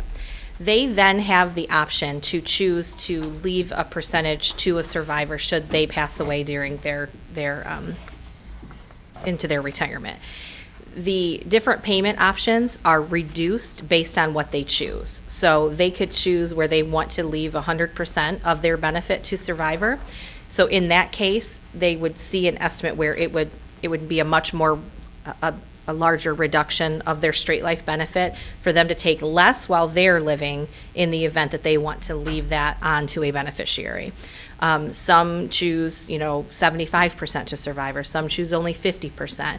And that benefit, that three-part formula, say it's like $10,000 for easy examples, it's maybe reduced to 7 or 6 if they want to leave 100%, or maybe it's reduced to 5. So they would only get 5 while they're living, and then a survivor would get How often 5. can And they that would be adjust the that? beneficiary at retirement. Oh, so it's a one-time? Okay. And it's a one-time designation of the benefit, of the beneficiary. Yep. You know, so if you denote that your spouse is going to be your beneficiary, and, God forbid, but it does happen, the spouse passes away before you do, no one receives that benefit post your death. Is that correct? So when the actuarials look at when the, life expectancies, are they taking this into account? So when they're only looking at the individual retiree life expectancy at that Okay. point, and then they're making an actuarial reduction of that amount based on then who they choose as a beneficiary, what option they choose, and then that person's life expectancy. So on the beneficiary side of it, they're assessing, once the individual has retired, they have a number. What option are they choosing and who are they choosing? It's at that point that actuarial reduction happens, and it's based on that individual beneficiary. So, Does that make sense? okay, so if someone retires at 60 and they've got a 20-year-old wife, they choose the wife, the actuarial will look at that person and determine At that time of okay. retirement, they'll go, okay, 60-year-old, you had a $10,000 retirement, you're choosing this 20-year-old wife and 100% to survivor. We are going to take that 10,000 and we're going to reduce it to 5 or 4. They're going, Okay. and you're right in the fact that 60-year-old retiree with 20-year-old wife will have a bigger actuarial reduction than 60-year-old retiree with Yeah. a 55-year-old wife. That reduction would look Extreme different. example, obviously. Very extreme, but it happens. It does happen. I do want to go back to just in ensuring that we've addressed any questions. I'm sensing maybe even some additional questions or concern related to fees. Are we clear on how fees are assessed for MERS, what that includes? I just want to make sure you have the information that you need. We're incredibly transparent with our fees, and we go up against competitors every day, and we are an extremely low-cost provider. I just want to be sure that I want to be transparent. If there are concerns, we're here to answer them and talk to them about them with you. Speaking only for myself, I mean, I don't come into this study session with feeling like you guys need to sell us on MERS's capacity, because I certainly don't want to manage my own pension, right? Or, you know, I'm not trying, I don't want to manage the county's pension myself, I guess is what I'm saying. I think where I am, and I don't speak for everybody else, is just there, where I'm really trying to get to is the employer contribution that we need to make, that we need to figure out. Everything that we see in the annual report that we get, which is very detailed, is basically backward-looking, except for one table that kind of looks forward for a few years. And you have a couple of different options, if it's 5.5 or 5 3/4 or 7 and 7, and those different interest rates. I mean, our contribution is quite sensitive to what interest rate turns out to be, and it seems to me that you have a little later on, you have forecasted out the 16-year amortization on page 28, which kind of gets you to, you know, there's a total dollar amount that we're trying to get to. Within 16 years, we're gonna smooth it out so that we know what we owe for all those years. But beyond that, it's basically sort of a black box. You guys have a special sauce, and then you spit out the contribution number. We know that there's an unfunded liability, but it's really a net present value, not actually year by year. This is what the benefit payments are going to be, so that we could maybe put together our own spreadsheet and just kind of tinker with, well, what if it's only 4%? Who knows, right? Well, we can. I'd love to be able to see that, not just looking at the contribution going forward, but what there's in here on page 32. It's the schedule of pension assets or something. Give me a second. My thing, the flow evaluation assets. Oh, table 5, yep. Yeah, table 5. It's a great table. It's all looking backwards. But if we had that table looking forwards, all the way to this 16 years only gets us to where I think, my understanding is that gets us to where the last person who's working, who's part of this defined benefit pension, has likely retired at that point. And then people will continue, so we still have a $79 million asset that hopefully the income from that will be paying everything thereafter. Give or take, actuarial gains and losses, and but yeah, do you see what I'm saying? Absolutely. That would be tremendous for us to be able to figure out what's the worst case scenario, and what are we really looking at? Yeah, absolutely. I appreciate the comments. I do know that Tony has received that request, and he has put that request into our actuaries to provide a projection of the benefit payouts into the future. Right. Those are used, that is what the actuary, so the data gets sent over to GRS, that's what they are using and projecting out to come up with a total liability to begin with. And then they deduct your assets, they apply asset smoothing and all of those to come up with valuation assets, those are like smoothed assets out, to then come up with your unfunded portion. So that total liability number, all behind the scenes, the juice that you're talking about that gets spit out by an actuary, is what they're using to project that total liability number. They're forecasting in all of those retirees, how long they'll live, and all of that. So based on supplemental requests outside of their standard annual valuation, we can provide that. And I know that request has been made. We were just not able to do the quick turnaround of today. Sorry about Gabriel Roeder has lots of customers, and while we like to think that we're their favorite, which we are, they needed, I think they quoted like a week or so to get that back. But I do have an update on that. And what it is that depending on the detail that you're looking for, and the tools that we have available, and we have some new tools coming, we may have to give you a report that with what we have available now, and then we can drill down into a little bit more concise, detailed information in about, later on this year. But we're able to do that. I asked this question a couple of years ago when we put together the experience, the amortization extension, and we were just trying to kick that around because what you're referring to is one of the driving factors, if not the driving factor here, is retiree payout. And we did some initial, and I don't have documentation to this because this wasn't an act, and he didn't do the report, but he did some quick numbers for us. It's about 9.4 million is when we see that it's going to peak. I can't remember what year that's going to be in that 16-year amortization, but we see retiree benefits peaking at that 9.4. So that's why that amortization extension of 16 years, part of that limitation of only getting 16 years and having to put in the 5.8 million and this minimum level payment had to do with that retiree payout. Right. And so you're at 7.186 right now, and it looks like we're going to get to about 9.4, but that's an estimate. Right. We'll dig into this a little deeper, but thank you for the question, and we'll try to get you as important projections as possible. We could even bring Gabriel Roeder up here. We're not the actuary. yeah. We try to play it sometimes, but we could even get one of the actuaries up here to talk through that piece as well, if you'd like to. I think maybe one of the pieces to note is the fact that, when the defined benefit programs were initially closed in 2001, at that point, the amortization schedule was based on 30 years. And then based on accelerated reductions, we got down we were at 11 or 12. And then we went back and negotiated the 16-year thing that you have before you today. But the fact is, when the decisions were made to stop the defined benefit programs, the amortization schedule at that point was 30 years. And we can get into all the discussion about, well, everyone knew that it was going to be an accelerated reduction and all of that, but that's all water under the bridge. It doesn't matter. But the fact was, when the decisions were made to close those defined benefit programs, the amortization schedule was based on 30 years. And based on that, we were looking at the payments we were making at that time and didn't figure there was any issues with that.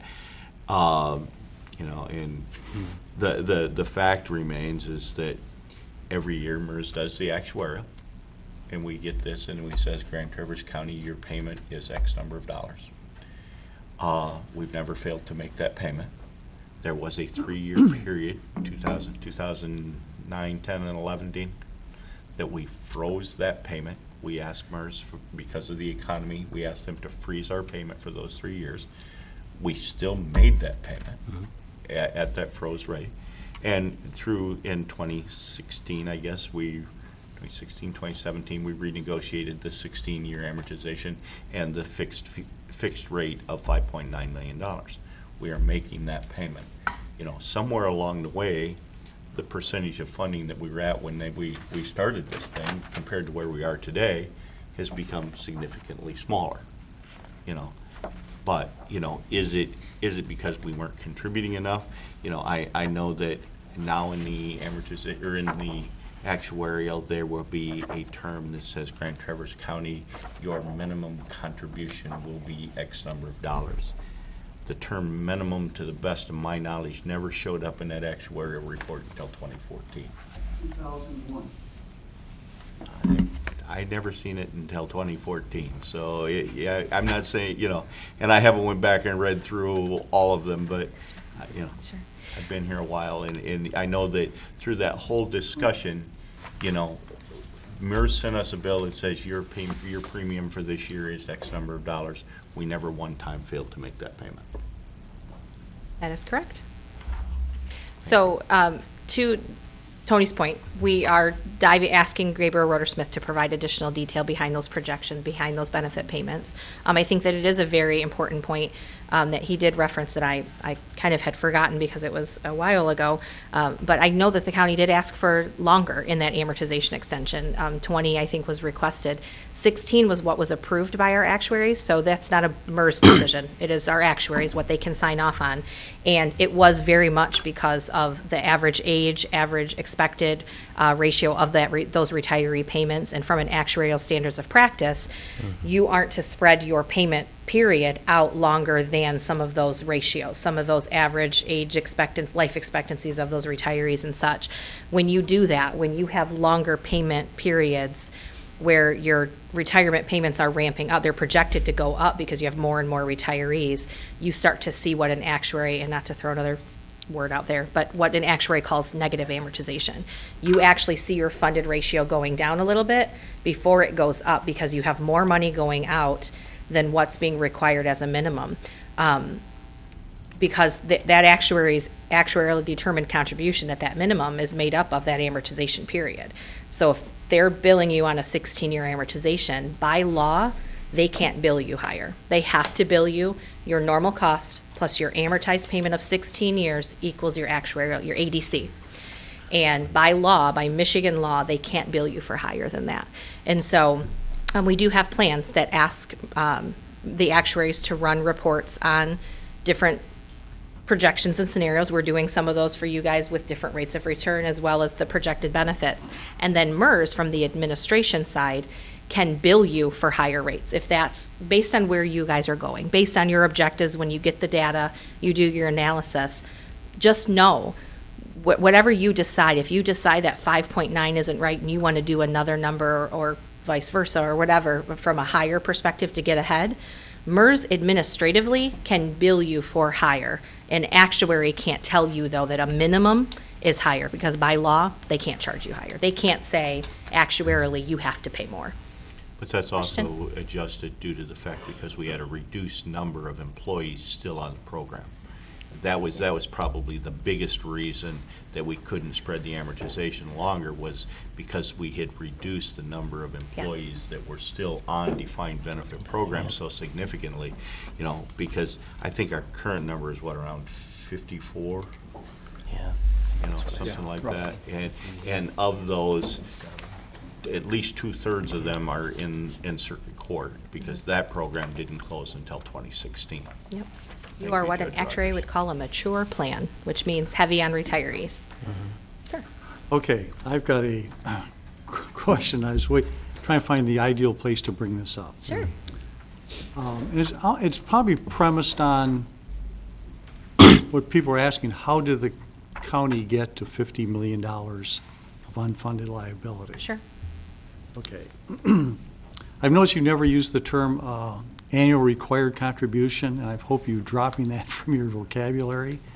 Sonny, I think, referenced that as the minimum. And what's absolutely perplexing to me is how we got to this point. At one time, we were 100% funded, and we should be 100% funded. I mean, the target should be, and that's our goal, is to be 100% funded. If you're 100% funded, that means you're paying for services when you use the services, not the proverbial kick it down the road. Correct. So since we went below 100% funded, we were in essence in those years providing services which we weren't paying for, correct? You were paying accrued benefits that were not fully funded. You were paying them in payments, like a mortgage. So we're saying, well, you provided a service this year, which included your compensation and, all the costs associated with it, including contributions towards your pension, which we've agreed upon.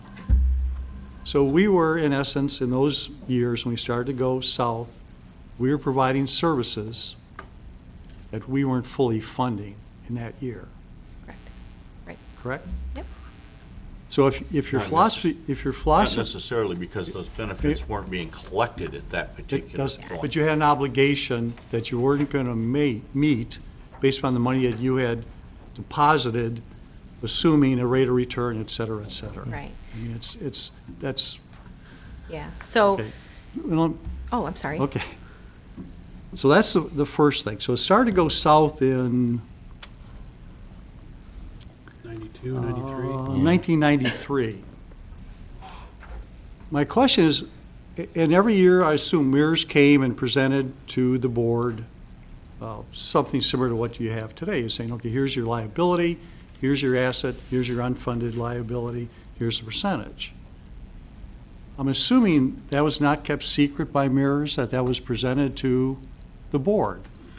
So every year, we were continuing on. We saw that we were providing services which we weren't fully funding, to where we got to the point where we are today.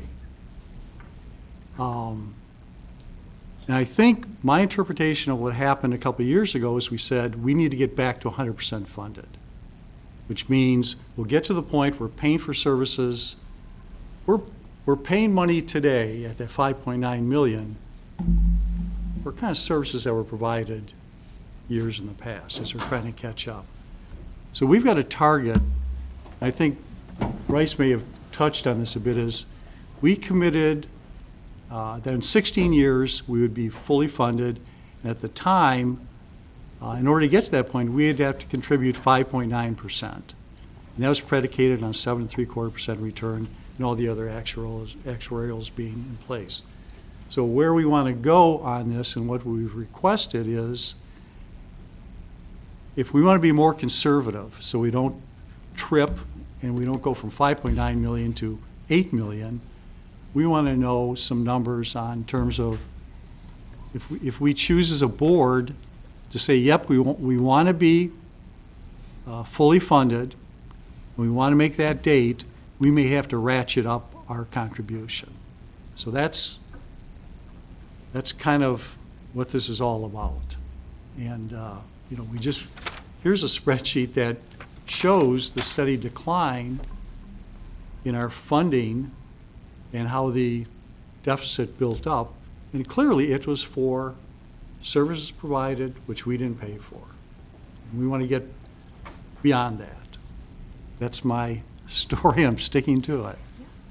Is there anything I said that I'm missing the point? Because when I'm talking to people, and I've met with various township boards and they ask what's going on, I give them the kind of the straight answer. When my main objective is to get us to 100% funded in that time frame.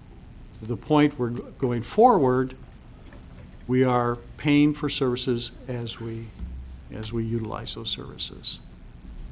It said nothing inaccurate or anything that I would correct with you or counter with you. Each municipality in the state of Michigan is at a different place. Each municipality, there are some that funding the plan at a more rapid pace than the current amortization schedule. MERS is declining. You're paying on you're not.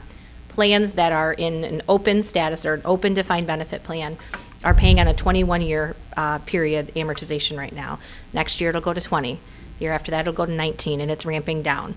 GF, Government Finance Officer, best practices across actuarial communities are to be within the 15 and 20-year range to have as those amortization periods. Because whether you budget and plan most conservative or not, there will be actuarial gains and losses. And so you have to have an amortization period to make up for those, because you have a 2008 again, a plan can't absorb that shock over one period and pay for that full increase right over that point in time. But point being, each community is at a different place. So the county, what I'm hearing from you is you have an objective to meet that 16-year extension to having in 16 years to becoming fully funded. And we have plans that are right alongside with you. And so the projections that Tony is asking for, all of those pieces will provide you information that will help you with, is that 5.9 going to be on path for you, or are you going to need to cushion that a little bit more based on upcoming, I've talked to you about experience study. I've talked to you, Jeb's talked to you about low market environment right now and all of those pieces. So that will help you with piecing together what matches your budget, your ability for payments, and how that will keep you on track for your plan. The one word of caution, I guess, the one piece of caution that I think from a MERS perspective and what we've observed that we would offer you is just knowing that actuarial science is not a precise, exact science.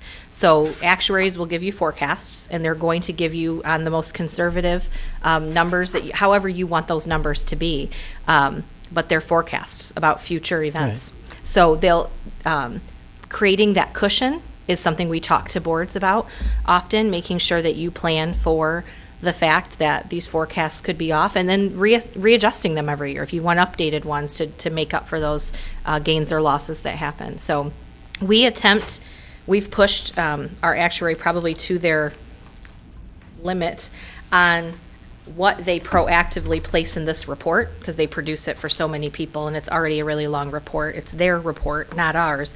But we've pushed them over the past handful of years. Commissioner Wheelcock, you are correct that in the past 5, 7, 10 years, we've really pushed the actuarial community to be putting these volatility scenarios in there and the projections in there.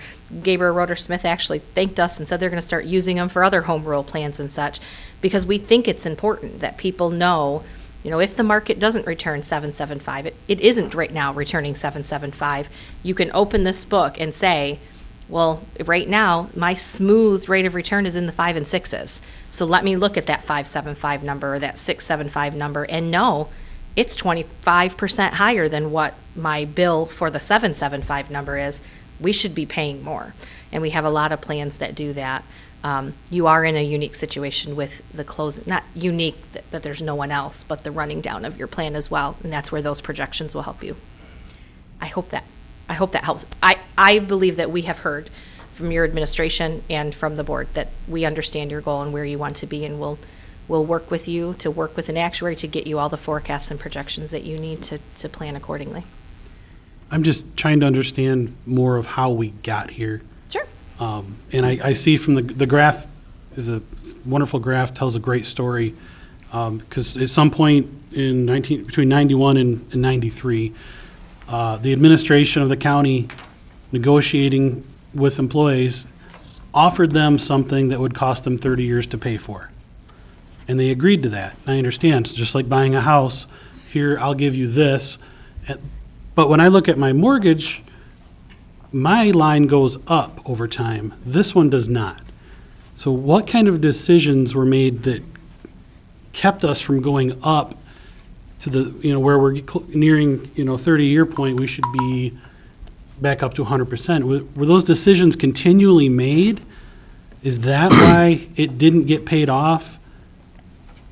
So you see considerable drops because of the different types of benefit enhancements that were made that were not funded. So you not only see, to the commissioner's point over here about paying for today's services versus paying for services of the past, however you want to label that. In the actuarial world, that's normal cost. You're paying for 1 more year's worth of benefit accrual, so that's paying for the current, and then you're making that payment for unfunded. And so not only did you see an increase in your unfunded liability, a drop of your percentage funded, you saw an increase in just the cost of your benefit on a going forward basis as well. So from a cost perspective, that's what you saw impacted.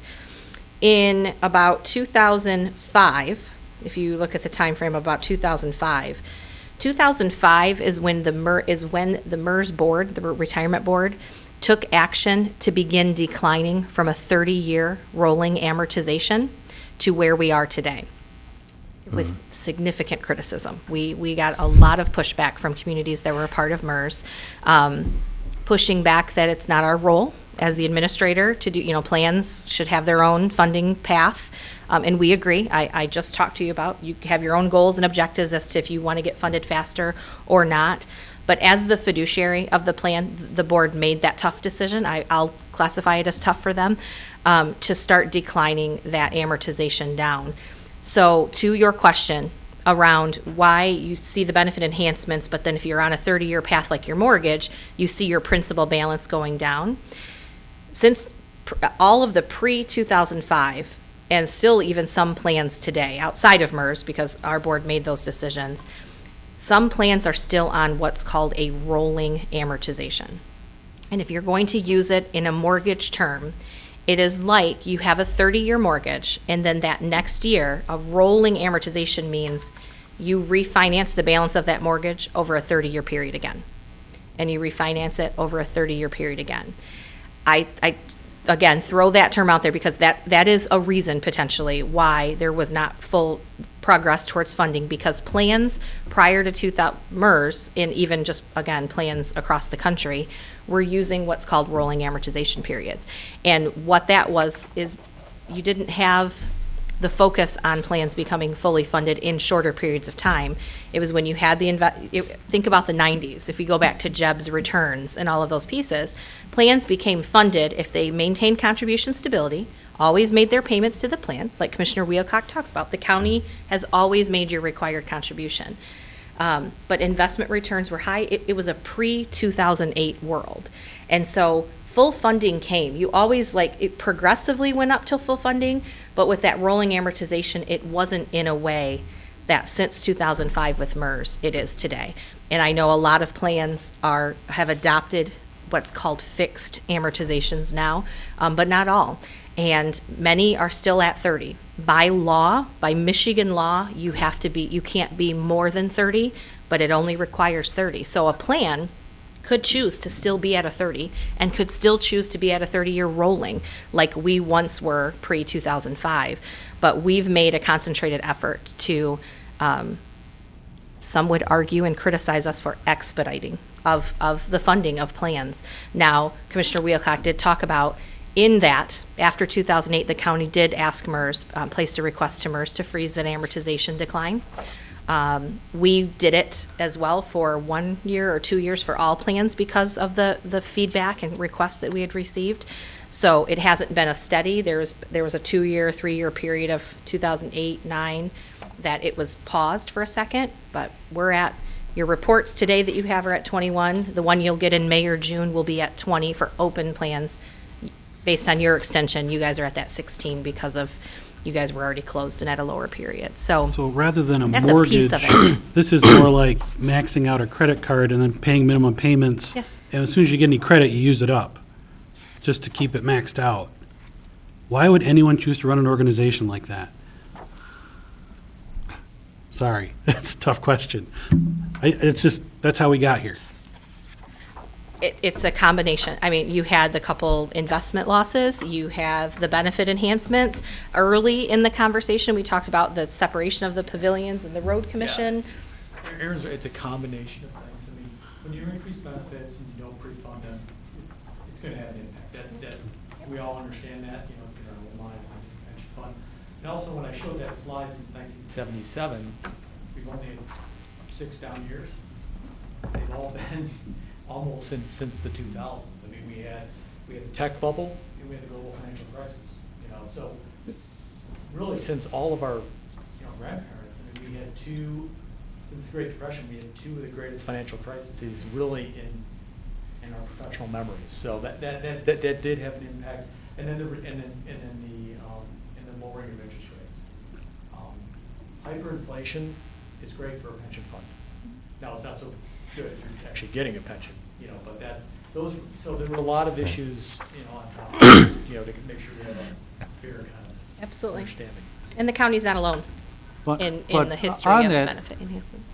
knowing that these pensions are funded or investing in equities, I mean, nobody expects a lack of volatility in the market, so that's built in. I mean, and every year you did the calculation, you know what the return on your investment was.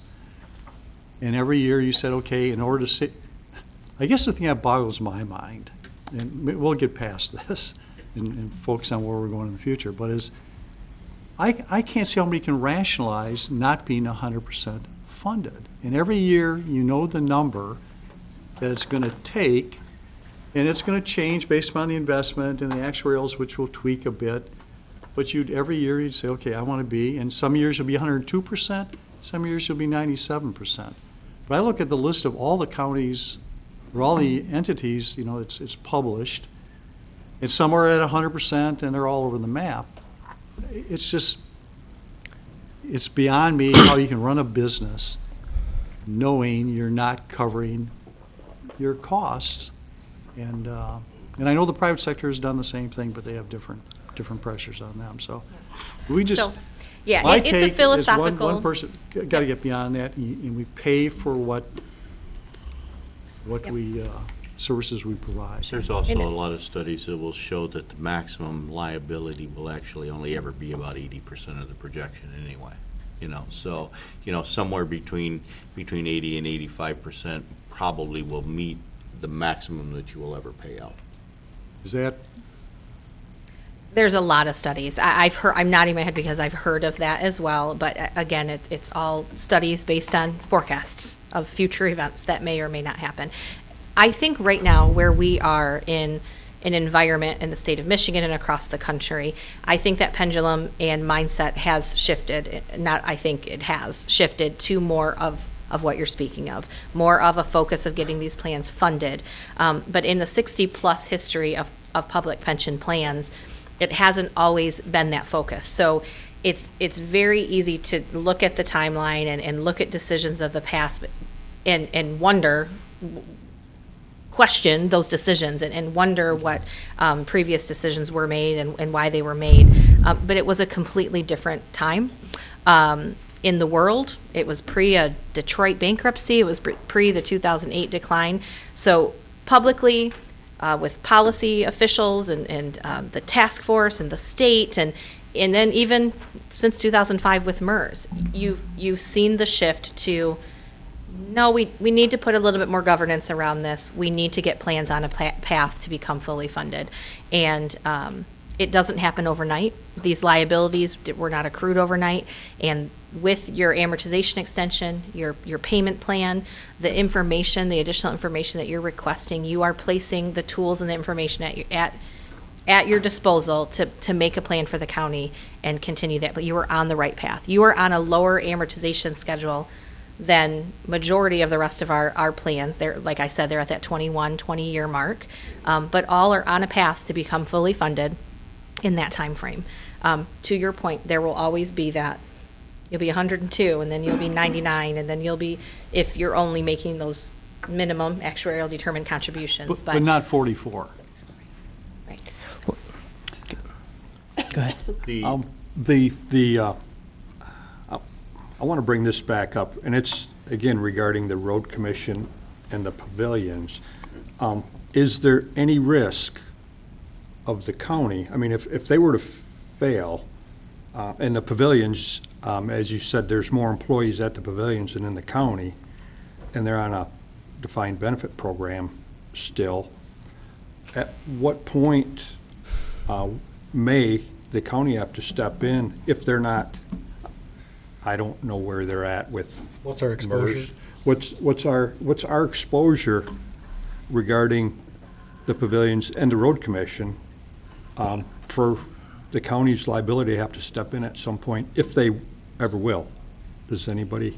From a MERS perspective, they are completely separate. Yeah. They are just like any other, they're just like Saginaw County is a part of MERS, or Midland County is, they're in a separate trust, they are in a separate plan, their assets are only commingled for investments and not to pay for benefits. From a legal perspective of the county and how the road commission or the pavilions are associated, I can't answer that piece of it. But from a MERS perspective, the county is not affiliated with anything related to the road commission or the pavilions in the plan. I mean, this is something we can certainly look into. There is a provision in our Constitution that says we, as an arm of the state cannot take on debt of other municipal entities or other entities in general. So the question is, if they do, God forbid they fail, but if they did fail, my thought is, just under that general principle, we would not have to then pledge our good faith, full faith and credit to fix those systems. But that's, I could be wrong. I'm giving you an off-the-cuff answer. We'd have to look into that. But the key point is they are separate from the county, and under our Constitution, we're not to assume liability of other entities like the road commission or pavilions. What about the airport board, because we do own the airport, or the Tattle? Those might be different because of our ownership. Again, it's a complex issue that we could look into.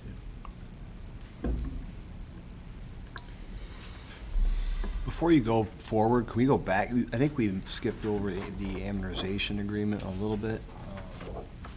addressing some questions, but specifically, the $5.9 million payment that, we are 1.8 over and above what our estimated annual contribution is now, and what that may or may look like, because it is subject to change. If it goes above 5.9 in the estimated annual contribution, we will have to adjust it at that point by rule, or by agreement.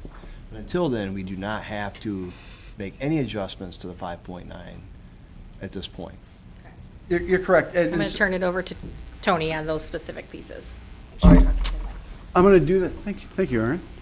I'll go through this, and we've been doing this for 2 minutes or 2 hours now, not 2 minutes. If you guys need a break, let us know. This amortization extension. Tony, why don't we take, Commissioner Henshaw, can we take a 5-minute? I think the commissioners would like to. 5 minutes. Is that all right with you? Thank you. All right with me. All right. Thanks.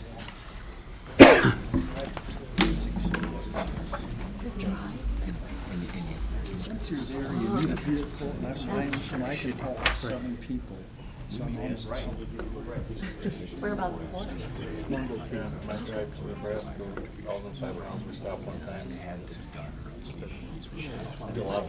We used A lot of wide open space. We used to drive out to South Dakota, leave, bunch of leave after work, comes home so hot. So you work a full day.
head back to our seats. We'll get started in about 1 minute.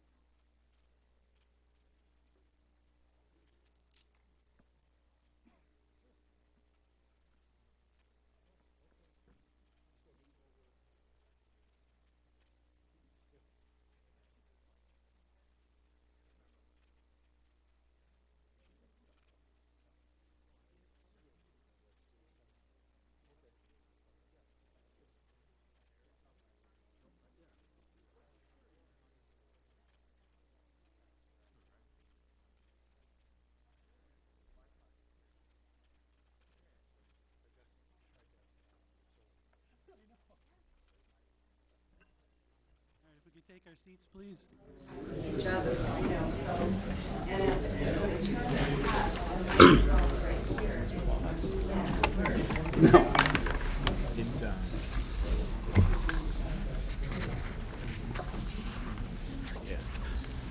All right, we'll call the meeting back to order. And we're here with the group from MERS.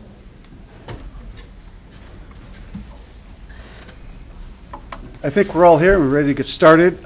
We will now talk about this amortization extension projection that we provided, which this was the analysis that was used, which the previous administration and board, they were, one of the things that they were looking at is trying to figure out how to fund the unfunded accrued liability and try to manage it so that the required contributions or what they would contribute would be something that they could manage, that would be a payment that they could make.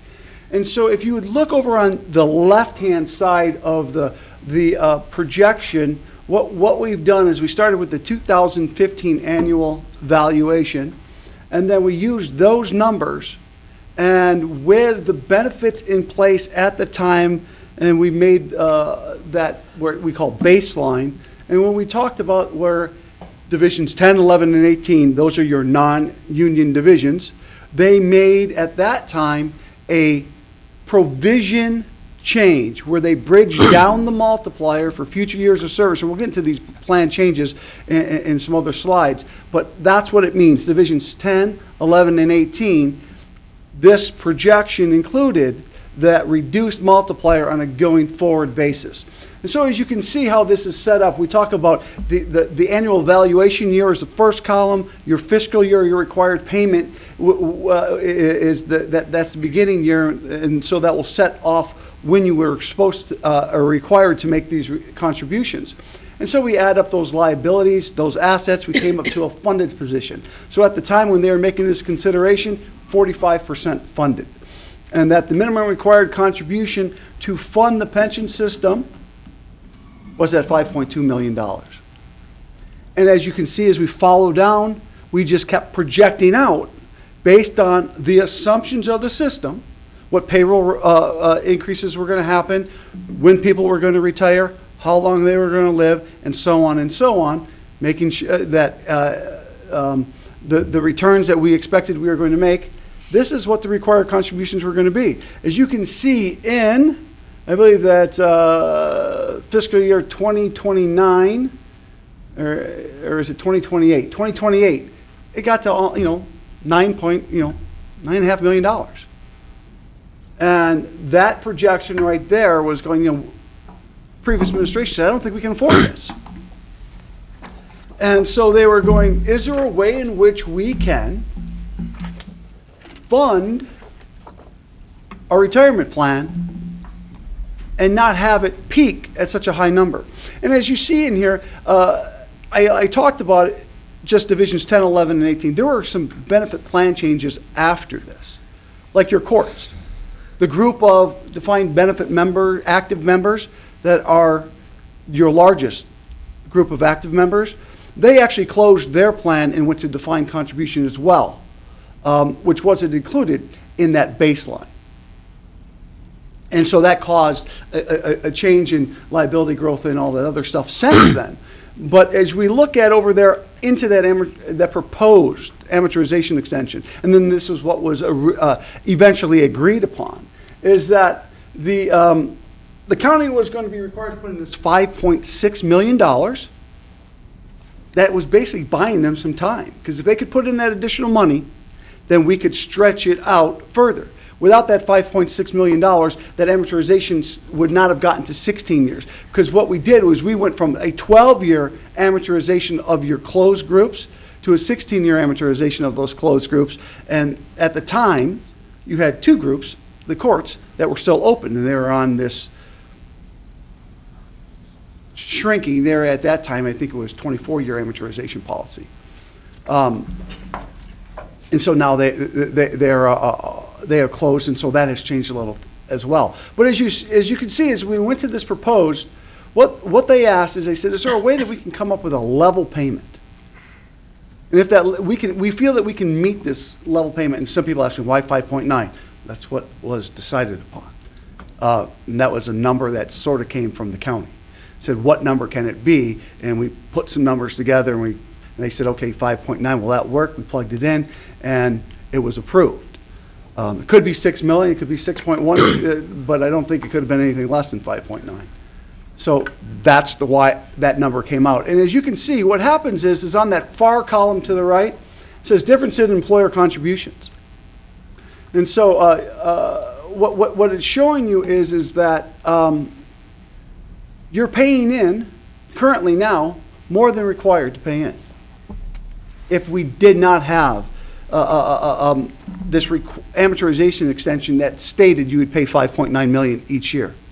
You would go to your annual valuation. Your annual valuation would tell you what your minimum required contribution would be, or your ADC.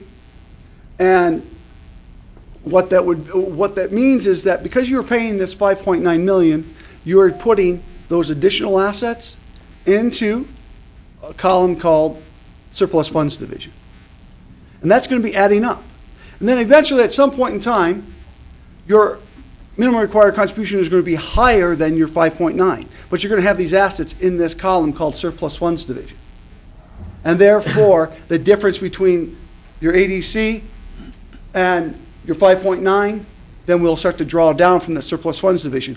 If all of the assumptions are met from this projection, this is what the required contributions would be, and you'll see that your assets will catch up towards your liabilities, and basically towards the end of this, you'll be real close to being fully funded. The reason you're not fully funded quite at this time is because the amortization of those two other divisions are slightly different, because they were not included on the same amortization schedule as this one, because they had a longer amortization schedule because they closed their plan after this was originally adopted. Any questions on this? Tony, we should note, though, as part of that discussion, yes, we looked at that looked at that increasing premium up until 2026 at $9.5 million. But note that in 2027, it was down to $1.5 million. Correct.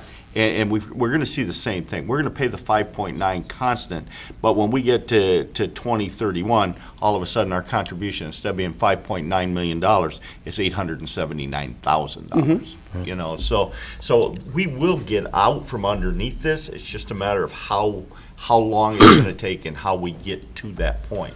And I think the plan is good. I think the extended thing is good, and I know from a county standpoint, at least from my perspective, the fixed premium is better. Tony, with our annual contribution of $5.9 million, we do have the option to pay that in monthly installments over the year. Is that correct? That is correct. But here, our county, our policies, we pay that full amount early in the year in January. Can you tell us, is there any positive effect from us doing that? Do we reap any benefit from doing that?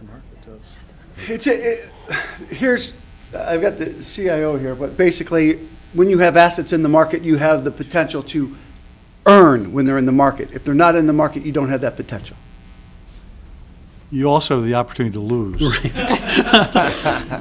And that's, if we knew it was an up market, putting it in January is a great idea. And I'm not saying we shouldn't, but on the other hand, in a down market, if you had paid it monthly, you would have lost less. Can we just, I'm not saying which way to go. I'll just say from my perspective as, you know, in my shop, when we talk about when to deploy money, we tend to, if we're going to make a shift, we tend to dollar cost in over a few months, you know, because the truth is sometimes you're right and sometimes you're wrong. So we just, you know, that's our approach, you know. Does the 5.9 million, that's coming out of the general fund, correct? It's spread across all funds that have payroll. Yeah, but it's coming out of the money that we have, 38 million or whatever. Some of it is probably, Okay, some's most coming of out it of is, but I guess my question is that, now the employee contribution of those who are active employees that are still covered, and that amounts to 300,000 or 200,000 or something, does that go in above and beyond the 5.9 million? the employee contributions are over and above the 5.9 million. I don't think it's 200,000 though. I didn't have a chance to look, but it's in addition to the 5.9. Okay, thank you. Any other questions on this amortization extension projection? You're going to you're working on a new one of these, right? Yes, Is that what sir. I understood? What I'm trying to do is, it's, let me clarify. We're not going to give you, we're not putting out a new amortization extension projection. But what we're going to do is we're going to take the baseline to what we know it is now with all of the plan changes that have been made since this original agreement. And when I say there's plan changes, yes, there's only 54 active members. I got a call last week, someone who's considering to retire. We get calls like that all the time. So we know that your active base is going to shrink over time. When that's going to happen, these projections are going to try to value that. They're also going to value when your retirees are no longer going to be, and beneficiaries are no longer going to be with us. So we're going to, that's already baked in. But one of the things that have changed since this has happened is we have one more year of data on actual liability growth and asset gain or loss. And we heard that it was a 3.5% percent loss in 2018. So as soon as we can get that data put into this, then that new baseline changes. And one of the things that I have asked our actuaries to put together is what we show on this. I got to see what page it's on so that I can put the slide. We show them the volatility scenarios. No, we took those out because they don't make sense. But what we typically do in the annual evaluation, as Aaron talked about earlier today, was we have these options to look at what to contribute at if our returns were 5.5 or 5.75 or 6.75. And so what I've asked to do is, if that's the case, then let's select a level payment that may be appropriate for that type of return snenario or a return on investment scenario. And so I don't know. So what I've done is I've said, well, if it's going to be at the 6.75, let's put in, $6.5 million and see how that would work out on this projection. And then I said, well, if it was 5.75, let's see what $7 million annual level payment would look like over this time period. And that will give us an idea to see, it's not exactly what you could contribute, because this is what the county has agreed to, but if your goal, as I understand it, is to stay on track. So you know that in the agreement, it said the 5.9 million is, or what is the ADC, whichever is greater.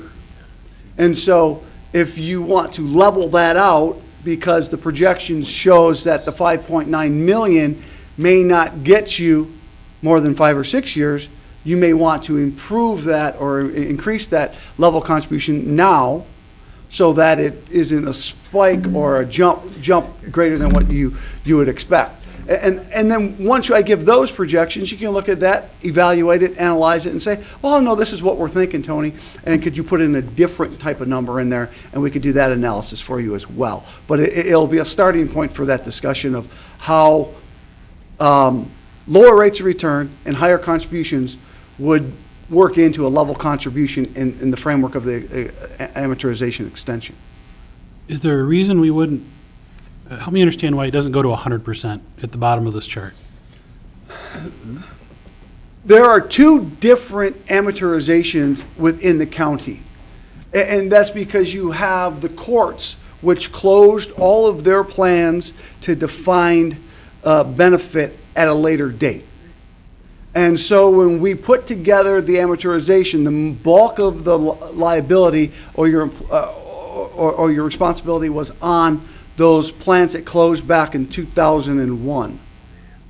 And it wasn't until January 1 of 2016 that the courts closed their divisions to new hires. So that's the reason. Two separate because we didn't shrink the amortization of the courts to equal a 16-year amortization. We extended the amortization of all the other divisions from 12 to 16. So if it did go at the bottom of the chart, year 2034 to 100% funded, that would be a huge number, a huge expense, is that? I can't say that without having a projection. I hate to guess what the actuaries would come up with. Can I ask a question, I guess, on that? Because it just looks like to me that 2032, the last line, is kind of the last year that we have to make a payment, because in the next year, the investment growth plus that payment minus, basically, the next year, they would be at zero, or they would be even? 100%. It would be at 100%? You're reading past this, but if we would go 1 year further, you'd probably see that you're 100% funded. And then if you're looking at the last column. Well, the last row. The last row, last column. Okay. That last column is the difference between the contributions, but basically what we're trying to say there is that we would probably end up using up your surplus funds divisions at that time. Tony, the county can choose to pay at the 5.75 or 5.5% anticipated rate of return without engaging MERS, correct? Absolutely. So we don't want to rewrite the amortization agreement, but the county can choose to pay ahead of schedule, so to speak. Yes, sir. Or make additional contribution. Correct. That payment, just so the commissioners know, is about $230,000 more based on the 2017 valuation, if I'm correct, and adding up those monthly payments, the difference between the two. But we don't want to rewrite the agreement. I mean, you're not saying that, correct? We're not rewriting the agreement.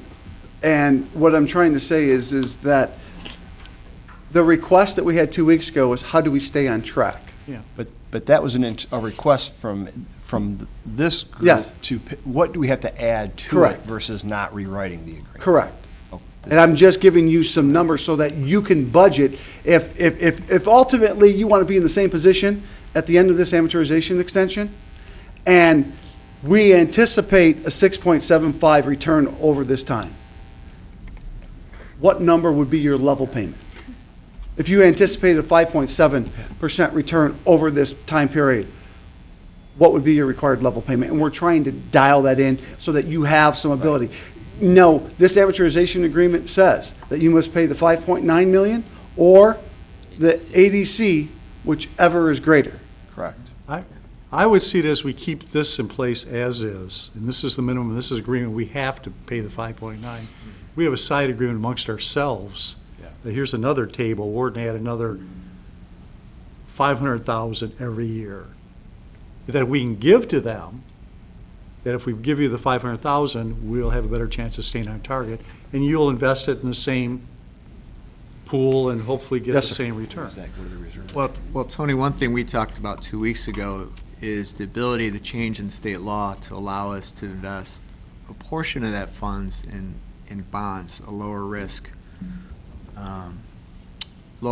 fund. Is there any update on that part of the discussion today, or is that something that MERS is still looking into?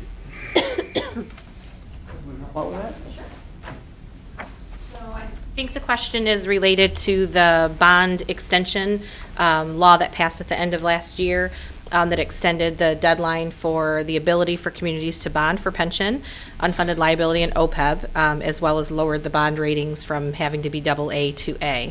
So that law does add a specific reference to a community that does choose to bond for one of those obligations, the ability for the creation of an intermediate trust where bond proceeds can go into before they are placed anywhere else.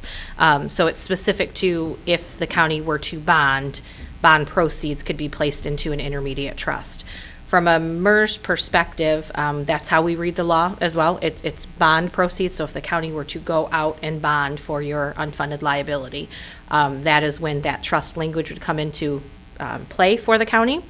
As it relates to MERS, as the fiduciary, so legally, we've consulted legal, we've consulted with our outside legal counsel as well as our outside actuarial counsel. There are no plans out there that have where you, based on GASB, so accounting, based on actuarial standards, assets that are administered for the plan, for the sole purpose of the payments to be paid out, have to be within all that same trust. And so, hypothetically, if the county were to bond, place assets into some sort of intermediate trust, those would be plan assets outside of your plan, your 401A retirement qualified plan, and therefore we would not have the ability to value those. So my question is Sorry, I was a couldn't see little who the different. question Let me came give from. you a little more context. So the county got a report from CBIZ. That report is dated May 27th, 2017. That lays out different scenarios where the county could contribute beyond the $5.9 million minimum payment. And one of the options was you take some of that extra funds and they are put in a reserve bond portfolio. And so that was my question to Tony 2 weeks ago. Yeah. And what I'm hearing you tell me, though, is that is not a possibility unless we decide to bond for the obligation, issue securities, bond for it, and then we can put those funds in a bond portfolio type.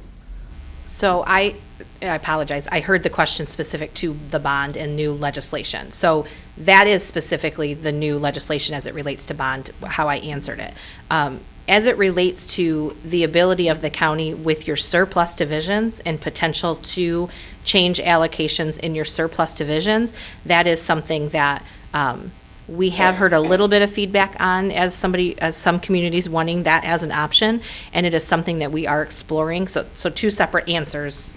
And I'm sorry if I heard the question wrong. That is something that we are exploring. It relies heavily on our actuary because it very much drastically alters their assumed rate of return that they plan for your county. So they then are not looking at MERS as a portfolio. They are looking at the county as your own. And they are taking the weight in which you would have in a more conservative portfolio for your surplus division and coming up with an actuarial standard that meets the standards rate of return to use for just you, and then it would alter your projections. So the ability to do it right now is not in place, full transparency. We have heard from a few. Majority of our plans are making additional contributions. Many have adopted this surplus option. And that is a question that's been placed out there. I think actuarially, they know how they do it. Administratively, I think we have a structure in place as to how we could do it. I think it just goes into ensuring we would be able, processes would be in place, we'd be able to roll it out in a smooth way where we have it all set for you. And that, right now, I don't have a timeline for you on that. So is it set up that no matter what amount of payment we pay over and above the 5.9, whatever that amount is, that goes to the surplus division automatically? You direct. We choose that? Yep. Thank you. Yep, it will always reflect in your overall funding on that first few pages of your annual. There's always an asterisk that says this overall funding reflects assets in the surplus division. But then later on, based on how you've directed MERS, you are either saying you're putting this amount in surplus, which means you don't want the actuaries to use those assets to calculate your payment. You want those set aside as like a principal-only payment. And you tell us, you can transfer them at any point in time. It's all dependent on your goals and where the county is at that point. Functions somewhat like an If maybe I can interject, at least maybe good, bad, or indifferent. One of the things that the Grand Traverse County Board has done is determined that if we sell county-owned property and there's proceeds from that, that money will be, there was a commitment that that money will be used to pay down the pension debt. So I'm assuming that those payments will go into that surplus account that you're talking about. Is that correct? But you direct us to do that. So I put up a different slide right now, and this is the previous slide, and it shows basically all of the different divisions. And then when we look at your annual valuation, it would show it by liabilities and assets. But what you could do is you could say by these multiple divisions that you see here on this slide, you could direct any assets that you want into any of these divisions. That's not to say that you can be relieved from your minimum payment. So in the context that your minimum payment's always going to be 5.9, because that's the agreement we set, or the ADC, whichever is higher, you can direct MERS and where, in which division to place those assets. Because if you put all of your excess divisions, assets into one division, you may get to the point where that one division is fully funded. And then you have other divisions that are not. And so at this time, the way that it was, like the default basically was the dollars above and beyond the ADC, actuarially determined contribution, goes into the surplus funds. The county can direct us if they want us to take it from that one division, it's one more division in addition to what you see here, and put it into another division, or some of it into another division. And you can tell us that at any time. It's just, what that does, as Aaron said, is it then changes that ratio of liabilities to assets, then your minimum required payment for that one division changes. And you may find that advantageous or not. I assume now, and I think I talked to Dean about this, when we give you the 5.9 million, we don't give it and just say here. We break it into these various divisions under some formula. But from the overall county's liability or whatever, it makes no difference if we put it in one division or spread it like butter across all the divisions. I mean, they're all invested at the same rate. They're all in the same pool. It doesn't, I mean, there's no benefit to us to really look at, should we put money in this division or that division or that division, other than when it prints out, it looks nicer for a division that they're fully funded. But it could be a discussion for a pension advisory board, that if we are looking at the surplus division and should we be investing that. Yeah, Chris's point about the surplus division, let's just pick a number. We say 5.9 is what we're obligated. We want to kick in an extra 500,000 each and every year to give us a cushion, which goes into the surplus division. Right. What I hear Chris saying is, we can throw it in and take the risk of 55% equity, or you have 25% of your assets invested in fixed income, less potential, less return, less risk. We may want to earmark it there versus throwing it into the whole pool. I think that's, if we decide we want to kick in additional money because we don't feel comfortable with the 7 3/4, I think that's really something we want to push. And have somebody smarter than us perhaps look at where we should go. That's exactly the. So the question that, just to clarify the question, you're going to make your minimum required contribution beat the 5.9 or the ADC, but you have additional dollars that you want to put in. You want to put that in to fund the pension, but you want to have it at a lower risk portfolio. Perhaps. I don't believe that option exists at this time. Yeah. We just don't have it at this time. Is there a higher risk? We don't have a higher risk option. There's only one option, it's the MERS fund at this time. They invest the money how they see fit to invest the money. Now, the only other thing we could do is we could contribute additional monies to the OPEB, because that is a separate fund from the defined benefit liability. That is correct. You know. And you have options there. You know, there and- you have and levels of One of the options risk. that we might have, if we chose to invest additional compensation, would be to say, okay, we're going to pay that money toward our OPEB benefit. Because then all of a sudden, as we look at the three pieces of our post-employment benefit program, we have a defined contribution program, we have a defined benefit program, and we have an OPEB benefit. Defined contribution is 100% funded. If we got to a point that the OPEB was 100% funded, then we would only have to talk about the defined benefit piece. You know, again, there's a distinction between the three portions of our post-employment benefits. And we oftentimes get hung up on talking solely about the defined benefit program. And there are three distinct separate pieces. And I don't know if the right thing would be to look at the OPEBs or whether it's best to put it in the pool. I don't know. You know, somebody smarter than us is going to tell us about that part. But I think it's important to note that there are three separate components of our retirement system, if you will. There's the defined benefit program, the defined contribution program, and the OPEB piece. So what we may look at doing, because I think what is our OPEB liability is what, 2.5. 2.5, yeah. It was projected at 1.87, and now when real numbers came in, it's 2.5. So if we would say, okay, we got $500,000 extra money, if we put that money toward the OPEB, all of a sudden, you know, now our liability on that's only 2. Yeah, and I agree with you. I think when we're looking at our liability, whether it's an OPEB or pension, it's a liability that's taken away from money we can spend elsewhere. So that might be an option that, again, somebody else can take a look at. What are some other options of this mythical 500,000 that we're Well, going to come up with? we just have to remember that there's three pieces to the component. But I thought when Chris asked the question, you said you were looking into the possibility of directing money from the surplus division into one portion, which, I thought you said there's mechanisms in place where you could track it, yada, yada. Yeah, it's a concept that's being explored. Okay. It fundamentally, from an actuarial perspective, they do raise concerns.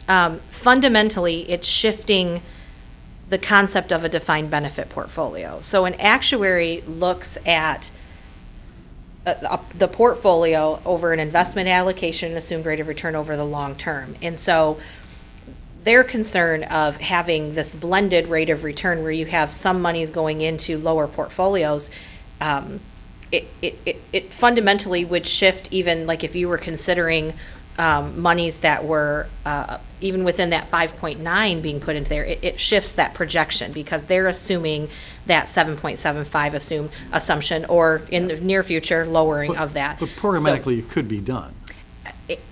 They have some experience. I mean, again, Gabriel Roeder Smith, a national company within its own pension trust, it actually, you know, he talked about, I mean, David Kausch is our chief actuary. He sits on actuarial standards boards. He sits on government finance best practices national. I mean, he's on advisory boards. He's talked about a few funds, like for instance, Detroit. They established a stabilization fund, but they are not qualified as pension assets, and they're very limited based on, and I'm getting into world that is not me. I'm going to look to the legal people that are limited based on what you can invest in, and so I am a person, I'm where you are, is like fundamentally, I mean, you would think you could track it, and so why can't you do it? But there are some fundamental key pieces that need to be reviewed. So in full transparency, I just want to be sure that we've heard some ask for it. We want to listen, we want to react, we want to respond, so we are exploring it. I can't give you a timeline at this point. I do think it's a really interesting point to ensure that the board does know, though, on the OPEB side of it. So the ability to offer different portfolios and such within the defined benefit plan is the MERS Total Market Fund at this time, based on some of the conversation I just mentioned. But for the over 300 communities that use us for our investment services for other post-employment benefits, those OPEB liabilities, it's a menu that you choose from. So our retiree health funding vehicle that the county adopted last year or the year prior, you choose your risk level, you choose your portfolio, and you invest those dollars as you see fit, based on what your objective is. And then the actuary that you use, we can refer you to Gabriel Roeder, we can get you discounts with different places based on our relationships. They look at that asset allocation, they look at how you're investing, and that's what they use for your OPEB, rate of return liability, and to produce those OPEB reports for you. So we have many, I mentioned, over 300 that use us, and they are pieces of the total market fund. They're slices of portfolios of that broader fund that people use to invest for other post-employment benefits, as well as, I mean, we could continue on with our defined contribution, 457 and such, but that's where we are today for the defined benefit portfolio. But it's a conversation on the table, and I think it's a good one. How many organizations or MERS member organizations have underfunded pension liabilities? Majority, all but about 60, yeah. About 70% or so are about 70% or higher. But majority, I mean, I think there's 60, about 50 or 60. Anybody has your partner. Have any of them made progress by offering pension buyouts? That's a little bit of a loaded question because it depends on how it's done. I think that at the surface, even during the 90s or even in the early 2000s, buyouts or early outs were something that were seen as a cost savings, because if you think of the immediate savings from a salary, benefits, all of those pieces. But it actually, actuarially, has negative impacts if you look at it from like the early out perspective. There have been plans that have explored freezing the plan altogether, no more accrual for actives. And they have done that, some. They've had to bargain that and have been successful with that. There's been some exploration of buyout, as in buyout of your present value of your benefit at this point in time. We pay you for it. We have not seen anybody push it further than exploration stage because of the legal. There's a lot of opinions out there as to constitutional protections, diminishment of benefit as it relates to accrued benefits, and if you cash them out, is that truly a diminishment of their benefit if the market goes down, those types of things. So there's been a few that have had exploratory conversations on it, but when you start to get legal opinions and such, it's nothing that has gone any further than exploring. Does that answer your question? I immediately went to early outs when you asked the question, but I thought I went, he's probably talking about just plain buyouts. So as of 12/31/17, 69 plans were 100% or over funded. Yeah, I just wanted to comment from just an investment management perspective on a different, a lower risk allocation. Aaron's right, there's actuarial issues, so that's got to be ironed out. Mechanically, it's obviously possible because we do it in the retiree health funding vehicle. But it's about your time horizon and your cash flows. If you segregate money at 3%, you are giving up any chance of the growth that you'll experience in a diversified portfolio. So so for me, as I'm managing money, if my time horizon is like 7-10 years, then I'm gonna gravitate towards a diversified portfolio of stocks, bonds, and other assets. Like in a retired health funding vehicle, when you're paying that off, suddenly it's very mature and money's going out the door, then lower risk makes sense. But if you're not going to be paying, if the life of your plan is going out still 20 plus years, then I think you're going to want to be in a diversified portfolio. Specific to the surplus amount here, that is already is a consideration in this agreement, correct? And you are forecasting the need of that surplus division to cover future payments. So any decision the county makes specific to redirecting those funds are going to impact that agreement. No, it's not, because you do have the ability to redirect them, but only within the divisions, so that if you can match them up to liabilities amongst your divisions. You can't redirect them to another fund. You'd have to put them in the MERS Total Market Fund. So if you wanted to put $5 million and $900,000 $5 million in the MERS and $900,000 somewhere else, the agreement does not allow for that. All $5.9 million must be given to MERS. So the surplus division is the right-handmost column. That's kind of the activity going in and out of the surplus division based on the agreement. Is that right? Like in the first year, we put in an extra $5 million, and right. That's the annual Right. difference. So the idea of us having a solid year, where we have an extra $500,000 to put in, I think we're trying to wrestle with what do we do with that? Because as I see it, based on the agreement, it doesn't buy us any leniency in 2025 when the economy collapses again and our property tax base goes down and we still have to hit the 5.9 even though we've got $2 million that we've ponied up early, right? So we're trying to figure out, I think, is there some, I totally agree as far as if you're talking about a long cash flow or a long horizon that you want the best returns. But if we want, because we're constricted by Headley Amendment and so forth, if we can't raise taxes and we have to close the building because we don't have the money to pay, even though we put in extra money towards it, some other kind of vehicle, like a bond fund that maybe we have outside of the MERS system that is whatever it's doing, and I don't want to be in that business of managing that, but that it gets us some grace for bad years. So the alternative to that has been discussed before by the board, by prior administration, and that is setting up your own irrevocable trust independent of the MERS system. Right. The problem with doing that, though, is Public Act 20, which says when it comes to municipal dollars, the municipality can only invest it in things like mutual funds, money market accounts, et cetera. So our rate of return with that is 2%, maybe a little more, but it's very restrictive. And if we're chasing the percentage to be funded, correct me if I'm wrong, with the pension stabilization funds outside of MERS, that is not considered, correct? Correct. So you just stole the words right out of my mouth, at the Public Act 20 restrictions and such. So the question that I believe that I'm hearing is, so the 5.9 agreement is the agreement through the amortization extension and all those pieces. Anything above and beyond that to cushion, from the county's perspective, is there the ability, it wouldn't, to answer that specific question, anything above and beyond that 5.9 would not impact the amortization extension agreement, because the plan is you're paying a little bit more than what you'd be paying right now at a minimum, but then later on, hopefully that helps. And so, first and foremost, the updated projections that Tony is requesting for you will be your first point of critical, let's reassess based on changes that have been made, market performance, all of those pieces. Let's make sure we're still on track, that 5.9 is giving us the cushion that we need to have.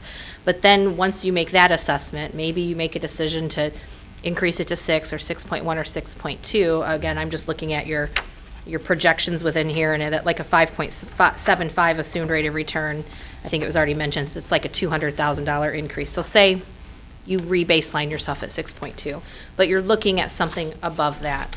That's where you have the options. You can provide that additional $500,000 to MERS through the surplus divisions as a principal-only side fund.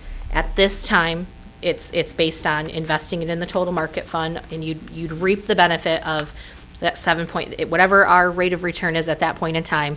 That next year's actuarial valuation would reflect the fact that you just put $500,000 extra in. You also have the option to put it towards your OPEB liability. MERS has different investment funds that are all very diversified for your choice. You also have what I mentioned just a few minutes ago about like the City of Detroit and some others that have put together some stabilization funds. The key piece is what was just said. It wouldn't be recognized as a pension asset, so you wouldn't see that $500,000 rainy day fund reflected here. And based on what you're trying to achieve, that maybe that's okay. So it wouldn't be recognized for accounting purposes or actuarial purposes as a quote-unquote pension asset, and you would seek your legal advice on what the county can and cannot invest in based on your Public Act 20 restrictions. And then, as you saw fit, you could then transfer money out of that stabilization or rainy day fund to MERS as needed. So those are, at this time, I think, unless we're missing the options that I can see at the table, on the table. I think it's a great discussion. Kind of brings everybody up to speed on a lot of these issues. I think, where do we go forward? There's probably more things to cover, but I think it was, if the board is in agreement that we want to ensure that we're 100% funded, that's a target. Then we form, as we discussed at one of the meetings, an advisory board of whoever who's smarter than us says, okay, if that's your goal, this is we're talking about where we can place money, what should we do, what are some of our options. I think that's what we need to get in place after this meeting. I think hopefully that's the takeaway from this meeting, is that we're in agreement. We want to be 100% funded. We're concerned about the 7 3/4. So we want to look at alternatives on funding to ensure, give us a higher probability of making that goal. And then the big question, and there's lots of options. I think the one that Sonny brought up of if there's some more options in OPEB, throw that into the barrel. Something if there's some benefit of buyouts or hybrids or whatever is what we would look for from a advisory board, or excuse me, from a advisory board. I think one piece of that, Gordy, though, is the fact that we've made significant changes in 2017 and 2018 to our program. You know, with the fixed payment, with the closing of the circuit courts, and with some other things that we've done. We will not have any numbers to tell us what those changes have made until June of 2019.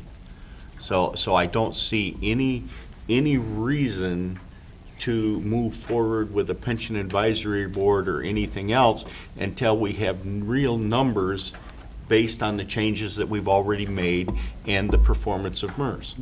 I think that's good for a board discussion when we're in session, and can make a motion as to how we proceed and when we proceed. All right. Did we get through everything?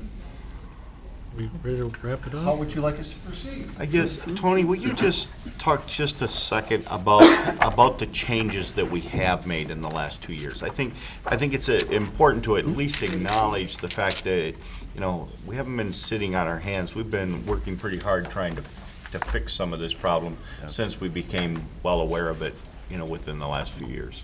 So, I will, and I think that's a good point to bring up, Commissioner Wheelock. So when we look at this, many people in the public keep saying, well, why did it happen? Why did it get this way? Things like that. What have they done? I've heard that so many times. Or what didn't they do? Well, they did a lot. You guys really have. And so we look at this. In 2000, you started to go through, I believe, it was finally 2001 that we completed the actual new hires going into defined contribution. And so you continued to work through that until you got the courts effective 1/1 of 2016, those divisions, to have new hires go into defined contribution.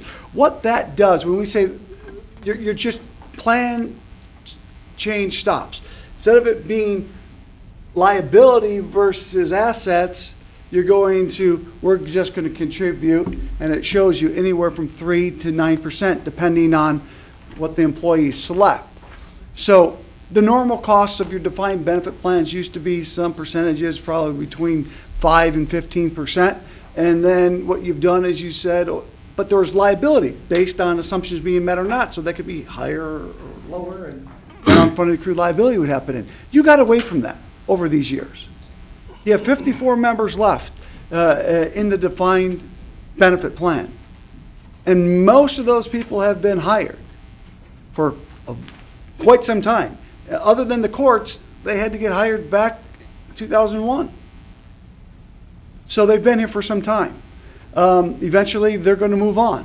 And then you're just going to replace them with defined contribution members. And so that's the big change that was made many years ago.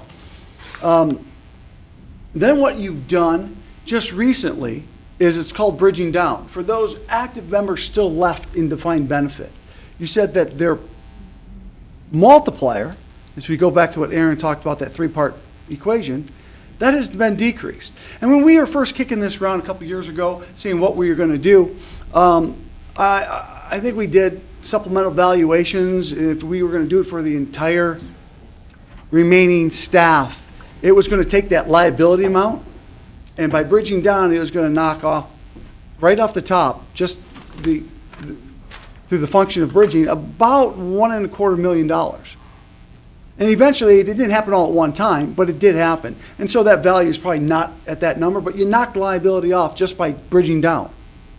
And then what you did is you reduced your normal cost of your defined benefit plan for those remaining actives going forward. It used to be something higher, now it's something less. And if you would look on your annual report, you would see that as of 2017, with the assumptions and all that, if you were just paying the normal cost of those remaining in defined benefit, because you've also asked them to contribute to reduce your cost. So if the plan was just funding those remaining active members as of on the annual, table 1, page 16, it would be under $300,000. So you've made a big shift from defined benefit to defined contribution. So what you've done is and then you also try to align your divisions with your departments. So I guess it's easier for payroll, it's easier for assessing required contributions based on the department. And so we did all that, so that increased your division. So as you see that, we broke out the COA from the Department of Public Works, and therefore that created, the DPW came out of your Teamsters, and then out of the Teamsters came your COA, or out of the DPW came your COA. So you can see that you have all of these 6 new divisions that weren't here a couple years ago. With all that said, what you did is you asked your employees, or you negotiated with them to have a lower multiplier going forward, plus they're all contributing 6%. And I think this slide here. They're all contributing 6%? Well, no, they're not. The ones that bridge down. Okay. You have other divisions here where you can see on this slide that they went, some of them have changed. We don't have this updated yet. But like your Division 2 deputies, they're now at a 3%. Is that correct? That's correct. And then as you can see, as you get down to the TPOAM, is that remaining at 3? And then the circuit courts, those are the ones that currently aren't, because that's the one that hasn't. Your courts have not bridged down yet. You went defined contribution just recently, but you haven't asked them. I don't know what you've asked, but you haven't accomplished getting them to go down. So then when you get into these other the divisions 20, 21, and 23, I believe those are also at 3%. Is that correct? No? I'm not sure which ones those are. It's The command staff and the sergeants. I think we have one of the numbers wrong, but yes, there are. So all those associated with your public safety have gone to 3%. And then the one that says Division 84, that's also at 6%. And I think there's a note in here that says it didn't quite make it into this 2000 annual report. So there have been changes that way. All of that helps reduce the employer cost. And so those are recent changes there.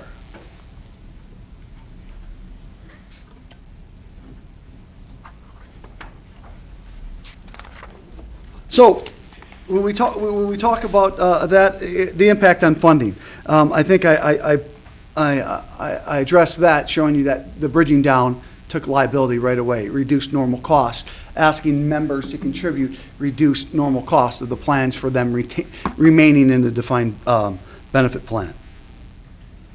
And with OPEB, you made many changes in who was going to be receiving post-employment health benefits, and you started to fund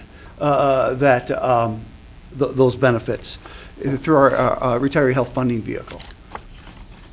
Any questions here? Do you want to go over the defined contribution plan since we talked about it? We got 8 slides here. I can go fast. I think we should at least explain that we do in fact have a defined contribution plan, and it is 100% funded in how it works. So the Grand Traverse County does have a defined contribution plan for all of its new hires now, as of 1/1/2016. That includes the courts. You have a lot of members in your defined contribution plan, and it is fully funded. If you look over here on the right side, there are 425. Yes, sir. How could a defined contribution fund not be fully funded? I don't know. Okay, I mean, you made the statement like it was. I very made the fortunate it statement was because fully Commissioner funded. Wheelock wanted the public to realize that, and then with your question, I think it's confirmed that there's no way it cannot be fully Okay, funded. I was wondering if it's different than a 401K that I'm familiar with. It is not. It's a 401K. So, I the think the idea in point- the defined I think the point is the fact that we have 425 county employees that are in defined contribution. Their retirement fund programs are fully funded and they are fully active and taken care of. They are, and this defined contribution plan 425 equation of at the top. 550 county employees. I'm sorry for interrupting. No, you're fine. This defined contribution equation at the top states exactly that. The way that you fund a defined contribution plan is that you have employer contributions, employee contributions, earning or losses in the market, minus the fees, equals an account balance. That's it. There's no more, there's no less. There's no liability to the county. They decided that they're going to put a certain amount in. And the way that you have it structured is that if employees hired before a certain date, the county would put in 6%. If they chose to put, they have an option to choose. They have two options. They must select one. They can never change it for these before a certain date. 0 or 3. If they put in 3, the county puts in 9. Then later on, I believe it was in 2012 or 14, I can't remember the year off the top of my head, but you went down and said employees hired after that for those divisions that were closed, they were going to put in 3%. The employee chooses 0 or 3. If they chose 3, the county would put in 6 total. And now for the courts, I believe they have the same 3%. If they put in 0 or 3, then the county would bump that up to 6 for those court divisions. So with that, it's because of its design, it's fully funded at the time in which you make those contributions based on their payroll. All eligible employees must participate, so if you hire them, they meet the requirements of participation, they must participate. They don't have an option to not participate. You do not have an option to not pay them as they meet that eligibility requirement. The 401K is much different than the 401A. I'm not going to go into that. I just want to make sure that we have a 401A defined contribution plan. A 401K defined contribution plan is similar, but it has a few differences to it. And just keep that in mind. Everyone likes to call it a 401K, but it is slightly different. Any questions on that? Primarily in that they can't opt out. That's one of them, yes. Do you need to, would you like to hear about our menu and the things that we do in the defined contribution plan? I'm just trying to be conscious of your time. So we have it here. We have online stuff. So if you would like me to review some of this, I can. If not, I will just move on. I feel like I have a decent grasp on how it works, and it's very well laid out here, so I'm okay. Okay. Likewise. I will say this, because some people want to know what we do as a public employer that has a public employer administration firm with a defined contribution plan. What we've done is we've taken our weighted average fund expense, which includes investment fees, record keeping, and administration. And we've broken it down, as you can see, over the years, we have been able to reduce it. And it's 43 basis points. That's less than a half of 1%. Basis point is 1 of 100, so we're less than a 0.5%. And you can see how that has come down. Did we just drop that like 1% more recently, or is that the most updated? Yeah. So you can see that that's our weighted average expense. When you can compare that to other ones, you can see where we are when it comes to the fee, because these fees are going to be paid by your members out of their account balances. So it is our responsibility to try to keep these as low as we possibly can. And this goes into that. If you can keep your fees lower, I'll just go through this example. John is 30 years old, he makes 48 grand a year. He anticipates a 2% salary increase. He makes bi-weekly contributions of 5%. He has an annual, his account currently $5,000. He expects a 7% return before factoring in investment expenses. Plans to retire at age 62. He plans to receive equal monthly payments over 28 years until he's age 90. And he anticipates a lower investment return of 5% during his retirement before factoring those expenses. So this is why we try to keep our fees as low as possible. Because by if we would look at another provider that would have their fund expenses just 1% higher, you would see that John over this time period would have 23% more at retirement. So fees matter, and that's why you see that downward arrow in the previous two slides to show you that we're trying to put as much money back or keep as much money for your members as possible. And this is just on a monthly basis. The rest of these slides really go into the resources that we have on education for your employees. MERS has a dedicated benefit education specialist for our region. They work with your HR department to decide how often you want us here to provide education to them. And we have different types of programs that we offer, and we also do one-on-one education with them while we're here, and we always encourage them to go online and use the resources that MERS has provided. We have funding calculators and retirement calculators and portfolio builders, and we can put a whole bunch of stuff together so that eventually, once they start to use this, they can see how they can get prepared to retire. Do you want me to go through this in detail, or are we good? I think we're over 3 hours now, so maybe just scroll through them a second at a time so the folks at home that are watching can see the slides. So here we just talk about our regional teams and how we're separated. You can see that our region is Region 3, and that's pretty much the northern half, western part of the Lower Peninsula. I am your regional manager, and we have team members that work with me and you to make sure that that we serve your needs. We have these employer meetings. We have morning breaks and CEO meetings and roundtables, and they're really important. You may just find one popping up on the calendar for near here in the next couple months. The CEO meetings where you guys can come out and meet our CEO. We're hoping to do that nearby. Yeah, we did. We may do another one. The annual conference, it's going to be in Grand Traverse County this year. It's going to be over at the resort. Lot of information.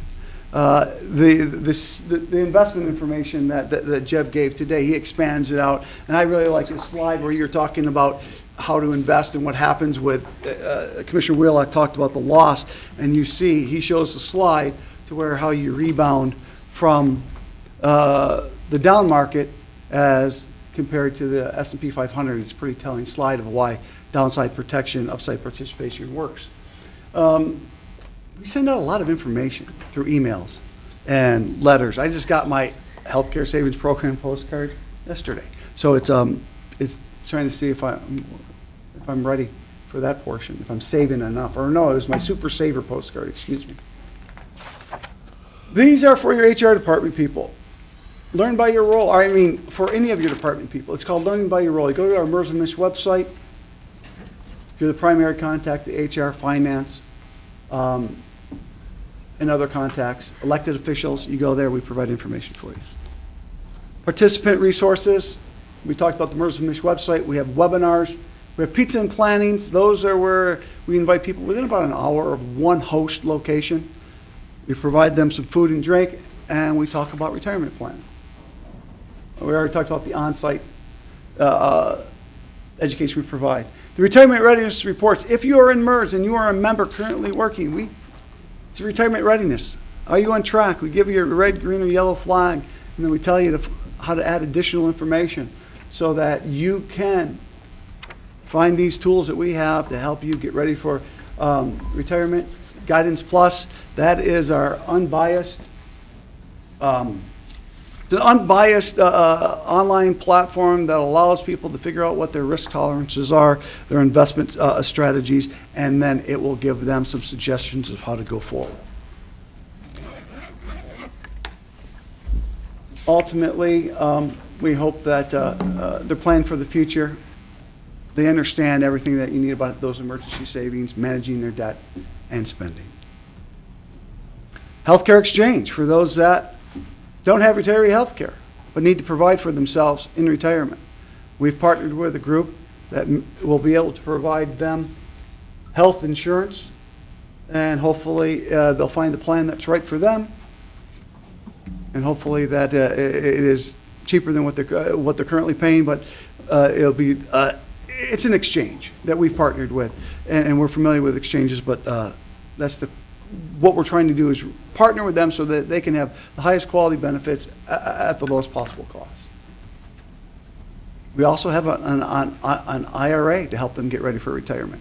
If they happen to have additional dollars and they want to find a way in which to put it in other than the options that are currently offered to them, this is a tax advantage plan for most. That is the quick wrap up. Final questions for Aaron Jebariah. We can stay 3 more hours. We can go. All right.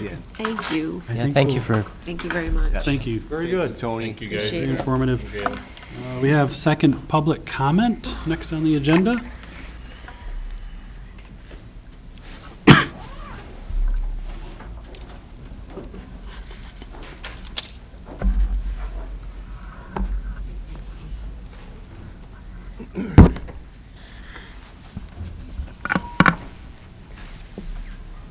Ann Rogers, Traverse City and County.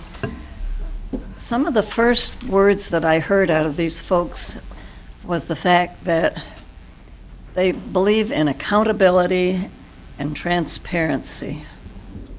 I can't think of any better words that should apply to political bodies as well.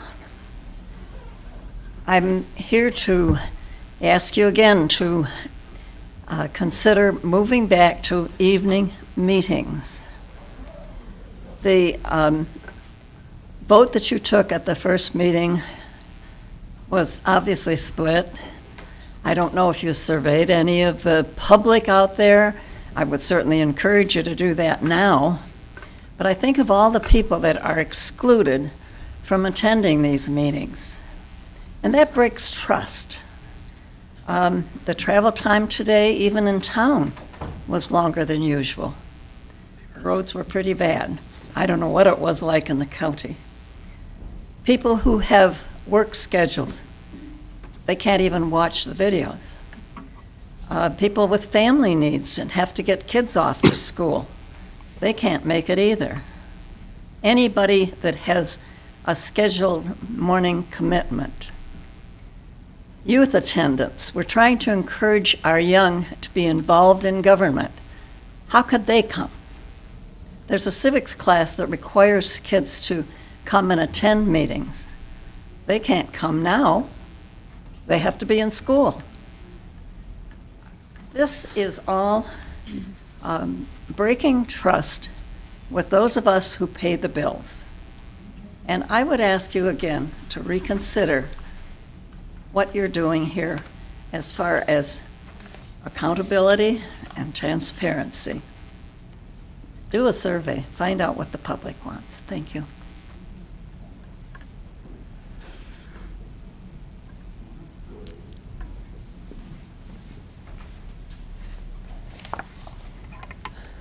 Hello again. Hi, Sarah. Just a quick update here. I had asked a question last week about, Dean Bott tried to answer it, about, or tried not to answer maybe, about confidential expenses that were made. It was a number around $77,000 was on the December thing there. I would like to thank the Record Eagle, though, for probably having disclosed what the confidential expenditure is. The board here doesn't seem to be able to do that. It was in yesterday's paper here. The lawsuit in the jail suicide. Apparently, they paid out $125,000, and $75,000 of that was paid out by the county here. So, so much for the confidential part, and what no need to have been confidential. So we. It never was. Oh, Never was. okay. That's not this, It's not. because it says We're here not that gonna- it was, there are mum on it, okay? So that wasn't supposed to be disclosed. So, anyway, is that not true? I don't know. If you'd like to schedule a meeting with us, David, we would certainly talk to you about how that process works, but that, you're incorrect. Oh, okay. Well, I don't know. I just, was the number came up about the Mr. Bach same. explained it perfectly well, to the degree that he could explain it. Okay, it's sort of a hidden number, and I don't, it bothers me, okay? We shouldn't have that sort of thing, so, thank you.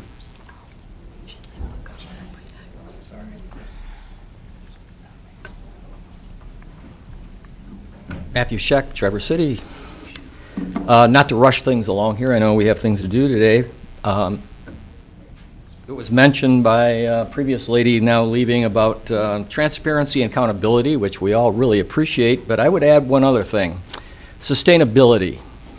MERS, I thought, did a very good job of explaining things, but I always go back to their investment policy. It's where policies will tell you really any kind of risks here. And it said, adopt a strategic asset allocation plan that reflects current and future liabilities, minimizes volatility, and maximizes the long-term total rate of return. And I've had a little chance to talk with the one gentleman in between here from MERS, and I asked him about gold and silver investments, and he said they do have in their portfolio gold and silver stocks. I was looking more for physical ownership of things.